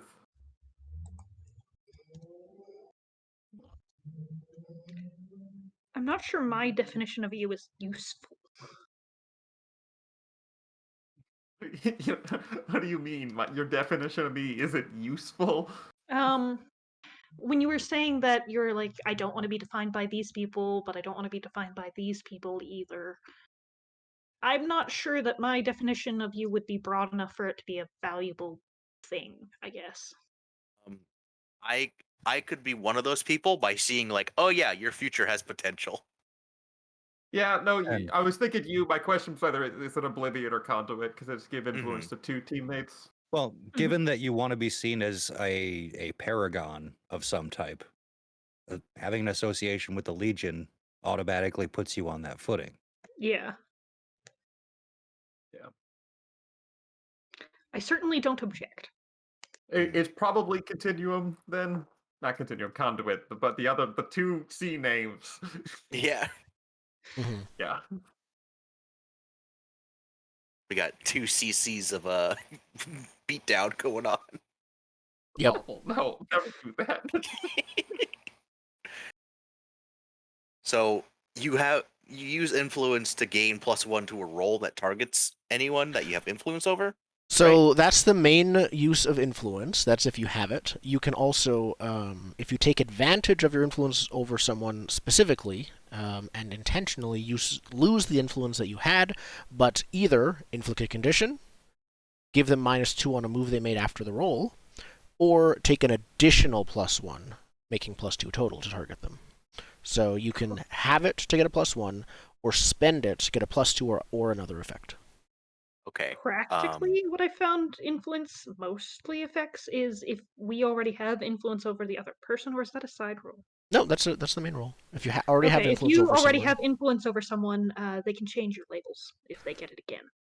yes. Oh, okay. So label changing happens a lot. Yes, that will happen very often, Oh. both from you to each other, shifting up. And what happens is you'll, like, okay, shift this up and this down. You are more like this and less like this. So the total stays the same. So I'm only influenced by Oblivion, right? By default, you are also influenced, all of and you. all adults. All adults. Yes. Okay. Wow. I can mess with everyone else though. I only have influence over Conduit. Yep. So we'll see how this goes. But yeah, I think we're done then. Do you all think that we have time to do a quick... Oops, nope, I don't want to break the cameras. Okay, we're good. Ooh. Do you think we have time to jump into a quick scene? How are we thinking for sort of an intro fight? I don't think we really have enough time for that, but we probably have enough time to talk about the world a little bit more. I'm good with that. Yeah. Oh, did we share all of our team moves? Because I don't think I did. Oh yeah, no. Yeah. What are the team moves? Mine is when you share a triumphant celebration with someone, ask them if there is any fear in their eyes when they look at you. If they say no, take +1 forward and mark potential. If they say yes, immediately shift your danger up and save your down. And then when you share a vulnerability or weakness with someone, tell them how they could stop you if it came down to it. Give them influence over you and clear a condition. Nice. I have. When you share a triumphant celebration with someone, give them influence over you and spend 1 team from the pool to clear 1 box on your doom track. It's one of the only ways that I can actually undo the doom. When you share a vulnerability or weakness with someone, give them influence over you and ask if they honestly think there's hope for you. If they say yes, mark potential or clear 1 box on your doom track. If they say no, mark a condition or mark 1 box on your doom track. That is nice. Wow. Yeah, no, I think it also, again, perfectly makes sense with your character that by celebrating as a team, your doom would be pushed back. Mm-hmm. Cool. I don't... For mine, Yeah. For the triumphant celebration, ask them if they see you as a member of the Legion or as a regular person. If they see you as a member of the Legion, mark a condition and shift freak up and mundane down. If they see you as a regular person, give them influence over you, shift freak down and mundane up. And the second for share a vulnerability or weakness is confess how the Legion frustrates or confuses you, give them influence over you, and shift your own labels. Okay, cool. So let's talk about Halcyon City. This one is definitely going to be unusual because I guess my question to you all is, as a team, if a supervillain robs a bank right in front of you across from the coffee shop you're all hanging out at, is that a thing you would stop? Yeah, no. I think yes, but it always somehow leads back to some complicated bullshit. Like it's just a bank robbery, but secretly it's this other thing that's going on. Somehow that always happens. It's never ever just a bank robbery. It's never just a bank robbery. That could be. I think If we have an episode name for that would be it. Even if for session 0. Never just a bank robbery. Yeah. Bank robbery. From Oblivion's perspective, the answer would be yes, regardless of that, just because you see a crime, you deal with it. Mhm. That's what should happen. A bit more idealistic. Yeah, and that's one of the things I want to get is in obviously that will be one of the main conflicts from a team perspective is how much do you specialize, how much of a traditional sort of reactive superhero team are you? Greg very much only cares about like our conspiracy board stuff. It's like, are we on the board? No, okay, I'm not gonna stop this. It's like, are we actively tracking this? Why waste the effort? I'm sure they have people inside. Because he doesn't see like this kind of like petty strife is kind of normal. It's just like this just happens. Why does anyone need to get in the way if this is normal life. This isn't a super like powered threat or someone that really needs to put all this time and effort into. Like they should have guards in a vault. If that's not good enough, then so be it. It's a bad bank. This is the Scarlet Carnival's turf. They'll be here in a couple minutes. Why are we bothering with this? Yeah. There's a hero team on duty. Look, you can see their super jet on the way. It's in the sky now. That's not what a hero is for. Yep. Okay, anyhow. That's one of the conflicts. I wanted to double check. Well, it's also in play on that one. It's also I can't be slinging black holes in the middle of the street at noon. Small. I have a very narrow range. Yep. It's always all or nothing with you. Like shades of You gray. don't control a black hole, man. You throw it out there when shit gets bad. I'm creating empty character sheets for each, because they won't use real character sheets, but they'll be good for notes and tracking conditions still, of each NPC we have established. So we have heroes, of which there are 3, I think we've established heroes, one of which is dead, if I'm not mistaken. Yep. And subfolder here. Do we Villains. Just to clarify the dead, is that totally dead? We'll never see them again? Correct. We're making the call right now? It's just that, it is actually dead. We're not doing a universe reset. We can have that for other people, like, oh, they're fake dead or whatever. But like Dark Web, I want to be dead. Yeah. Yes, they are. Dark Web should be like our Uncle Ben. Yeah. Yep. Do we count Coach as a hero, or is he like? He will not. He was a hero, but he's not a hero anymore. Yeah, Coach is on that in between spectrum, or he has superpowers, but is not a hero and is also not a villain. Yes. So if a power calls out civilian, is Coach a civilian? Yes. I would say yes. He is a relatively capable civilian, but he is still a civilian. And he is as capable as a human, but a civilian with a water gun, with a with a BB gun, with a powerful squirt gun. Yeah, but a guy with a baton is on the same, like, he has better skills, like, he's trained and has better skills than, like, than most civilians, but he's still not considered, like... He also probably doesn't quite keep up with his training. Like, I don't think he's not where he once was. Yeah, no. But, like, he's still a pretty strong guy, but not, like, a superhero strong guy. Yep. Or, like, it's, superhero that works out a lot but doesn't have strength. Yep. Oh, do we want to overview the mission mechanic? Because that's... Yes, we should. Let's talk about it, even if we don't use it this session. So we'll definitely use it next session. Yes. It reads as your Legion has assigned you to defend Earth and the surrounding planets. When time passes, the Legion takes influence over you. At the start of each session, you receive a mission from the higher up as relayed by your GM. Write the mission below. While taking action to fulfill your mission, take +1 ongoing. Kind of nice, right? Little bonus. You go on that side quest, you get a +1. The next part's pretty great. In addition, your GM will give you up to 3 rules to follow. When you break one of the rules while pursuing your mission, cross it out and mark potential or clear a condition. So far, so good. When you ignore, that's fucking awesome, right? I can just break the rules and I get better. When you ignore or act against your mission, cross out all rules without marking any potential or clearing any conditions. At the end of every session, the higher-ups ask for a progress report. You roll plus the rules crossed out. When you grow closer to the team at the end of the session, take +1 to the roll. When you grow away, take -1. It's an end of a session move that will determine that. On a miss, the higher-ups are satisfied, so I'm trying to roll low here. Keep under the radar. Mark potential as usual and shift freak up and mundane down.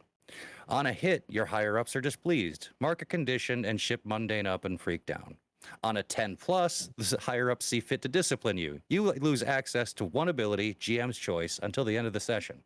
The next session. So for a full session, I lose access to something if I really fuck up. Yep. Nice. It's meant to impose that whole, look, the Legion is what's powering you, and if you don't please the Legion will take your shit away. Yep. I guess likewise I have one little tick on that. On the Nemesis.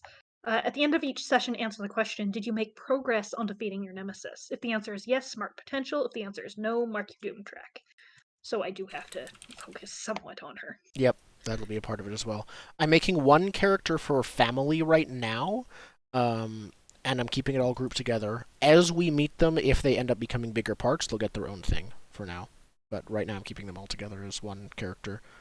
So what have we got for family?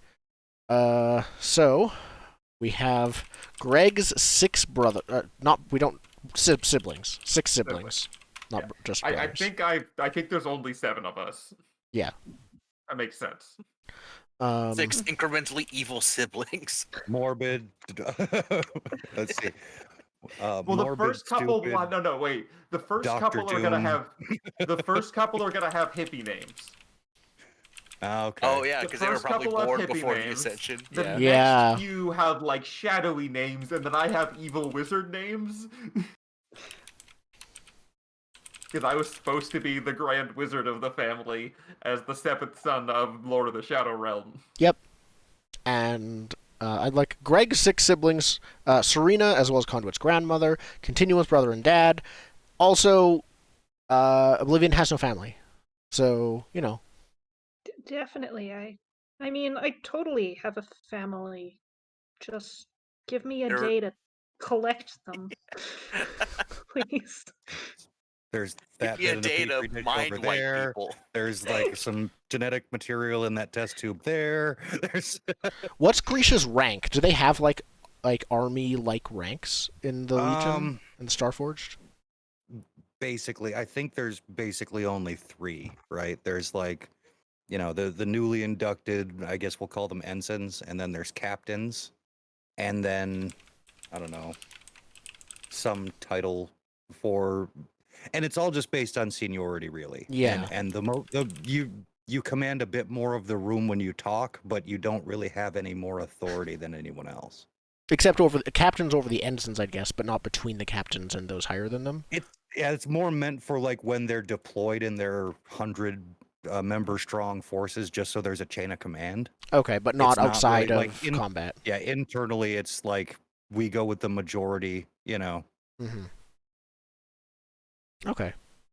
Ensign, captain. Then it'd be something different. Well, if it's not as Admiral? military, then it could be admiral. It could be sort of like speaker, because at that point there's a lot more bureaucracy. Yeah, probably. I like Yeah. speaker. You go from like ensign to captain. Like it's like recruit for you before boot camp, and then you're an ensign, and then you're a captain, and then you're a speaker.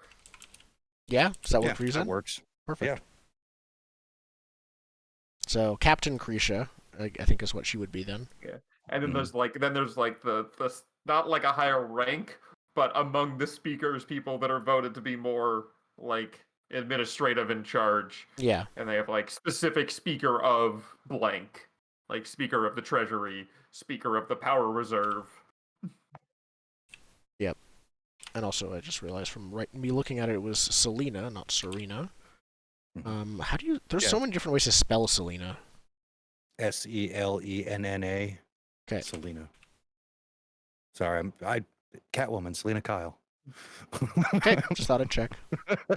That's all the NPCs I think we currently have. I have my brother's name, remember? Oh, you yeah, want okay. to put, like, so-and-so. Yeah, you're right, I will. It was Bernard Barlow. Bernard Barlow. And, of course, your dad is only known as Mr. Barlow. Mr. Barlow. Was your wife's name BB? Or not your wife, your mother. Was his wife's name BB? Beatrice, obviously. I'll write that down. Against my better judgment. I think we have one more villain. We had the one that knew a little bit more about the lab and was the... Oh yeah, we have our I'm Dr. doing villainy Robotnik. for money. We have our streaming Dr. Robotnik, or whatever he was. Exactly, him. He never got a name. The former scientist from the lab now turned, like... Dragon Turtle Maker. Now turned, like, villain... I know of Dr. Graham. That's here. It was a different doctor we joked about and didn't codify. Okay, then I'll just add unnamed evil doctor from the lab. What's a good evil scientist name? I think they definitely read... Dr. Blood. Yeah, no, totally. Yeah. Left the lab and read Blood, and then Dr. Blood. Yeah. Dr. Blood it is. Dr. Blood. There we go. I've spelled it. Though I think they might count as the villain. Yeah, he's a villain. He's a techie villain. He's you are correct. Okay. There we go. I think that's good. I have some other ideas for characters, but I don't have to tell you them until I add them, if I add them. So, yeah, I think... I have a question. Yes. Do we use my sanctuary as a base? If you haven't told the whole team about how you came to acquire it, that seems difficult. Plus, also, it makes us have an interesting zine about, like, no, I know a place, and then, like, when you need to lie low for real. So, I think you don't have a base. I think we have a base. It's, what's her name? Dark Web's, like... Dark Web's old base. Yeah, we like, it wasn't there that she died. That's true. And I think if you have access to her base, I would say, for now...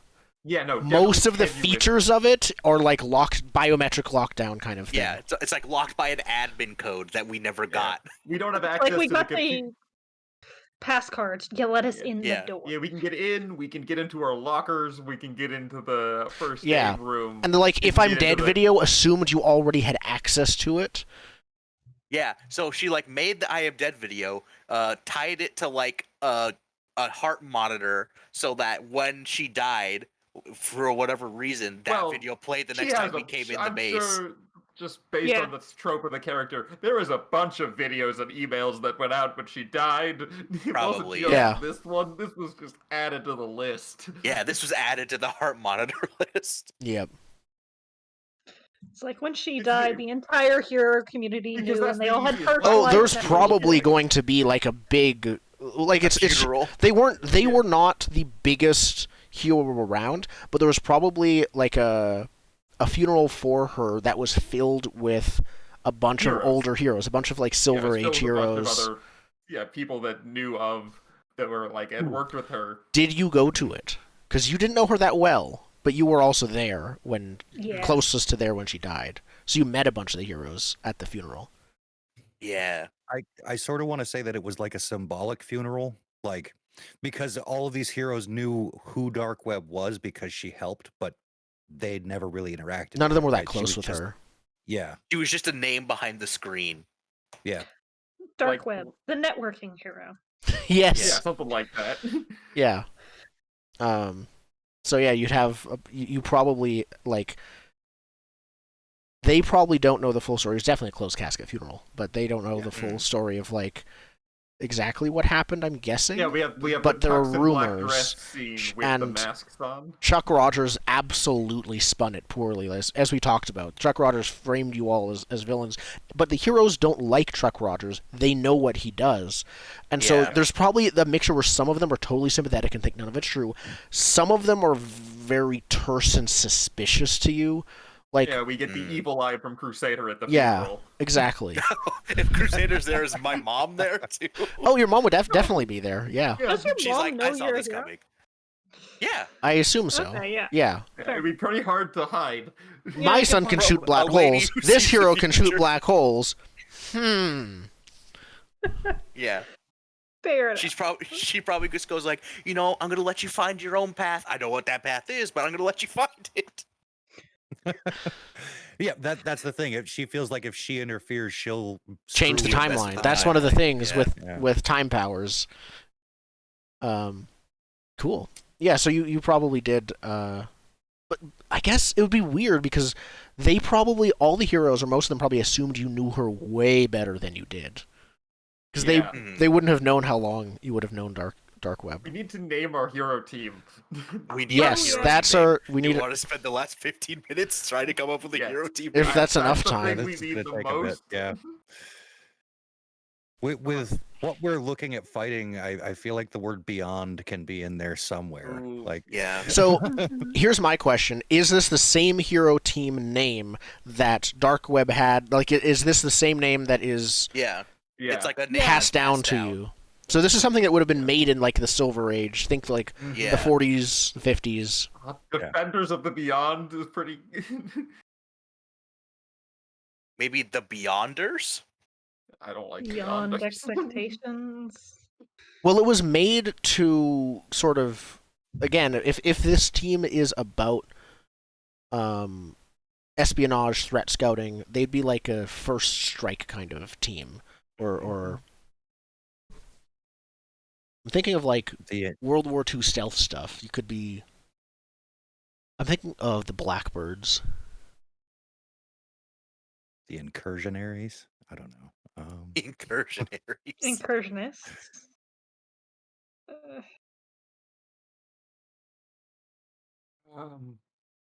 This is hard.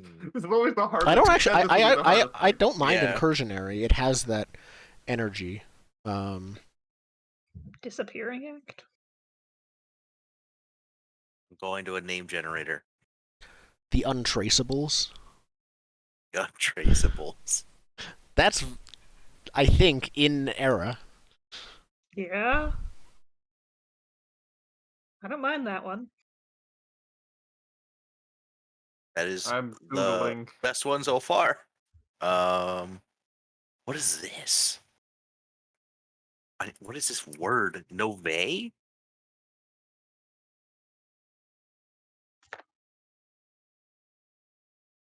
No.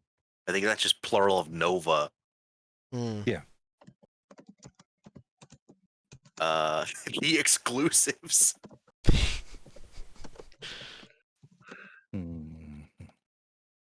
The Sentinels. Yeah, I was thinking of the.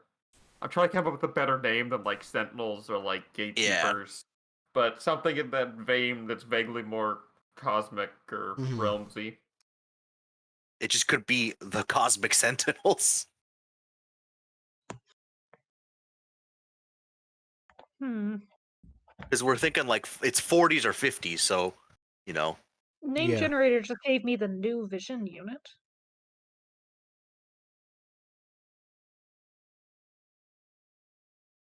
The Visionaries.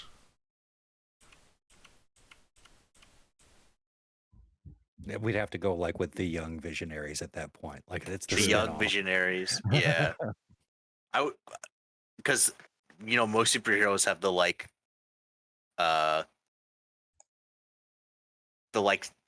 what's it? What do you have the same letter at the beginning?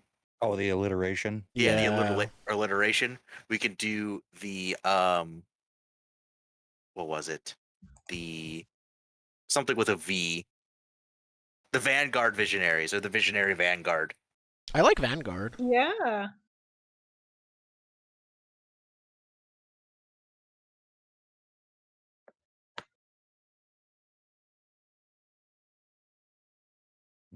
I don't know. I'm also getting the oracles here, which might.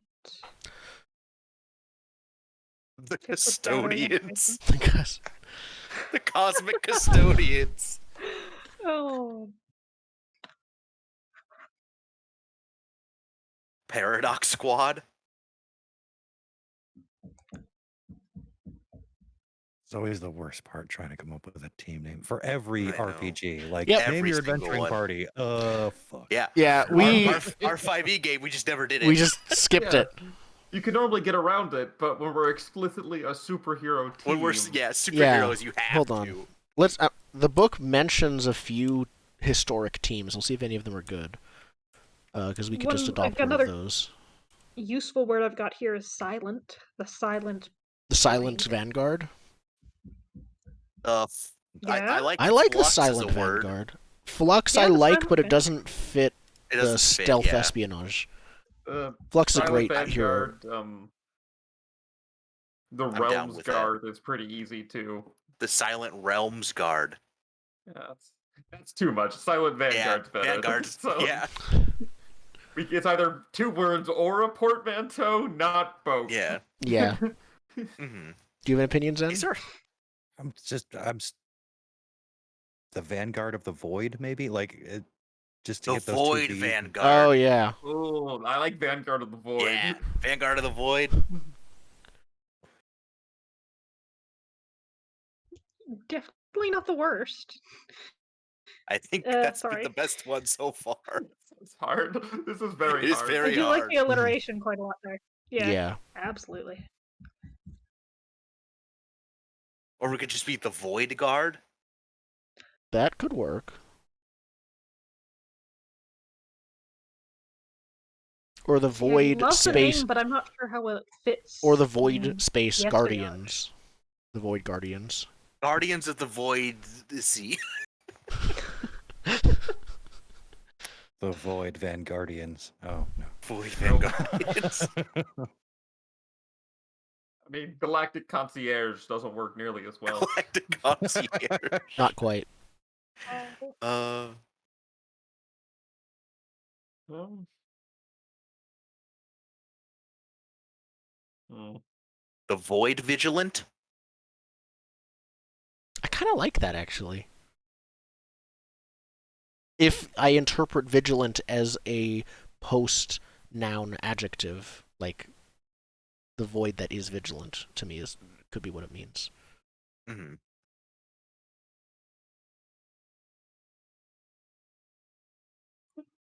Just the word vigilance? Does that work? Honestly, yes. Yeah, Vigilance works. Especially if we were inheriting a team name. Yeah. Yeah. We could get the ones that are easy. That's true. Before all of them were taken. Yeah, we get an easy one. All those other, like, the Neon Void Vigil Crew. The Black Asterisks. Black Asterisks. Like, in this crew named, like, superhero team name generator, the New Law Crew. Zen has a good question in Roll20 chat. How are we spelling vigilance? Is it NTS or NCE? Yeah, is it the verb or the noun? Are we vigilant people, and therefore we are the vigilants? I think that's what it is. I like that think it's the better. noun. We are I think the it's the vigilant people. Oh, we I are think the it's the Vigilants verb. or the verb? Yeah, we are the vigilant. We are the ones who watch. So Yeah. ANTS. Okay. I was going for the verb, but I certainly don't mind either. Mm-hmm. Perfect. I also want to introduce the idea of scarcity of hero names. Yeah. So is it just every like new hero name has like, oh man. is there like a hero team name and individual name registrar that Oh, there's- lots of people have just like scalped? Just like everyone's registered it for themselves if they want to do it. It's I would assume If it's I in ever modern get times. my powers, It's I in want this. modern times. There's definitely a superhero wiki listing all current and past heroes and villains. Yeah. Or like the one-offs. They're like, no, sorry, Inferno is taken because about 75 years ago, this one guy showed up for a single bank robbery and identified himself as it. So it's taken. He's never seen again. Gotta wait 90 years for it to come back into the public domain. Well, and then there could be inherited names, so you can inherit a hero name from someone, so you could be the third Inferno. They like probably legitimately would have that, to stop people from mixing things up. You'd have to buy the rights for Inferno from the previous holder. Or they sign them over to you one way. Or they sign them over to you or whatever. If there's not like a hard, fast rule about it, but like, as in there's not like legal repercussions because it's all secret identities. Yeah, it's more like you buy the assurance that all major news coverage will be the correct name and things like that. Yeah. What about like franchising like if somebody else for your name? shows up. Oh, most definitely. That's how you make money as a superhero. You don't make money stopping crime unless when you want to retire, you franchise out your superhero name. Yeah, that's one way to make money in retirement, but even when you're active, you sell jerseys, you sell raries. That's how you make money as a superhero team if you don't have, like, a sponsor. So, now here's my question. Do villains follow the Registrar at all? Oh, totally. Because you want to be known as your proper villain name. You don't want someone else taking credit for it. So the power of the Registrar organization is its complete neutrality and anonymity. Yeah. Like, I'm saying it's a wiki how. Like, it's not. It's like a wiki. It's a wiki page, but you don't want to get mixed up. Yeah, I think it's more like self-policing on the villain side. Like, you picked the wrong name, you just picked a fight, so you better win that fight, and therefore you can have the name. Okay. Yeah. Like, if you pick another villain's name, they're gonna come and kick your shit in. Yeah, there can be only one. Yeah. Highlander. That's fair. Like, no one would pick the Joker as a name while the Joker was still around. Yeah. Yeah, this is the problem that kids like 40 years from now. They start putting, but that's why there's so many like XX Firestorm XX. Yeah, but there's also like there would also be trends in superhero names. So like metal plus animal for a while was a trend. Mm-hmm. Yeah. There's like Steel Falcon and Iron Rhino and stuff. Yeah. Rhino. Because they didn't have names, so it's just mash things together. Mm-hmm. This one poor That's absolutely a thing. Named Copper Rabbit. He has the dumb motif of the hat with the ears. It's awful. Mm-hmm. He's got electrical powers. The Copper Rabbit. Got sued by 2 battery companies. He goes, learn from my mistakes. Even superheroism falls to capitalism. Copper Rabbit is active. He has a chance to be like an older hero, but he's still active. I'm adding it. Against my better judgment, I'm adding it. Yes! He's gonna be like 60 years old. He should have gave up the cowl 20 years ago. He's still going. Still going. Pay off his lawsuit. Right? No, And wait. he's my The battery companies are franchise from the Copper Rabbit. That's why they can use rabbits. That's how he makes so much of his money, is selling out his brand to a battery company. That's his main source of income. I also added him to my list of personal idols for someone for my respect mechanic. Why? I want Old Man Battery Hero to be my friend. All right, he just became an actual character now. I'm so happy. And with that, I think let's end the session before things get worse. Let's end the session there. For the record, I have 3 more of these spots. Yep. There's going to be a one-off person who you're just going to say, no, you're a character now. You're recurring. Just lasso them in. Just don't do it to like Tentacle Timothy or whatever the fuck. Well, I have my parents' greatest victim, which might be the biggest wild card one. Yeah. The city's greatest leader and the city's greatest hero left. I have some prep to do, but this should be fun. Is the city's greatest hero like baked into the session or the setting rather? Nope, it names the like city's first hero. I have an idea for the city's greatest hero, but that's like, yeah, that could be a thing if we want to touch on that. That's in Indigo's hands now. It's out of your hands. Yeah. You can say someone's the city's greatest hero, but I can declare it. That's fair. I will hold off on that for now. The Copper Rabbit is now. Wait, what did you name the Copper Rabbit as? My personal idol. Okay, for having good. kept on being a hero this long for his and like. Yeah, no, there are some good heroes and villain ideas that I have written down here. I wrote this note for him as old timer electricity hero. Yep, that's about right. You know what he probably looks like? Doc Brown. He has but he still has like a flat cap with copper rabbit ears coming out of it. Yep. That's what he channels his electricity through the ears and zaps you. Okay, we're gonna end it here. We'll be back next week with actually seeing this crazy, ridiculous world and people in action. Yes. But I'm looking forward to it a lot. Thank you, everyone, for watching Session 0 of Masks. What is our team name? Because it's now called that. The team name is the show name. Vigilance. Vigilance. Yep. Vigilant or Vigilance? Vigilance. No, Vigilant. We are ants. Vigilants. Yes. Yeah, we are the ones who are vigilant. All right. We have vigilance. Bye. The next generation. Vigilance.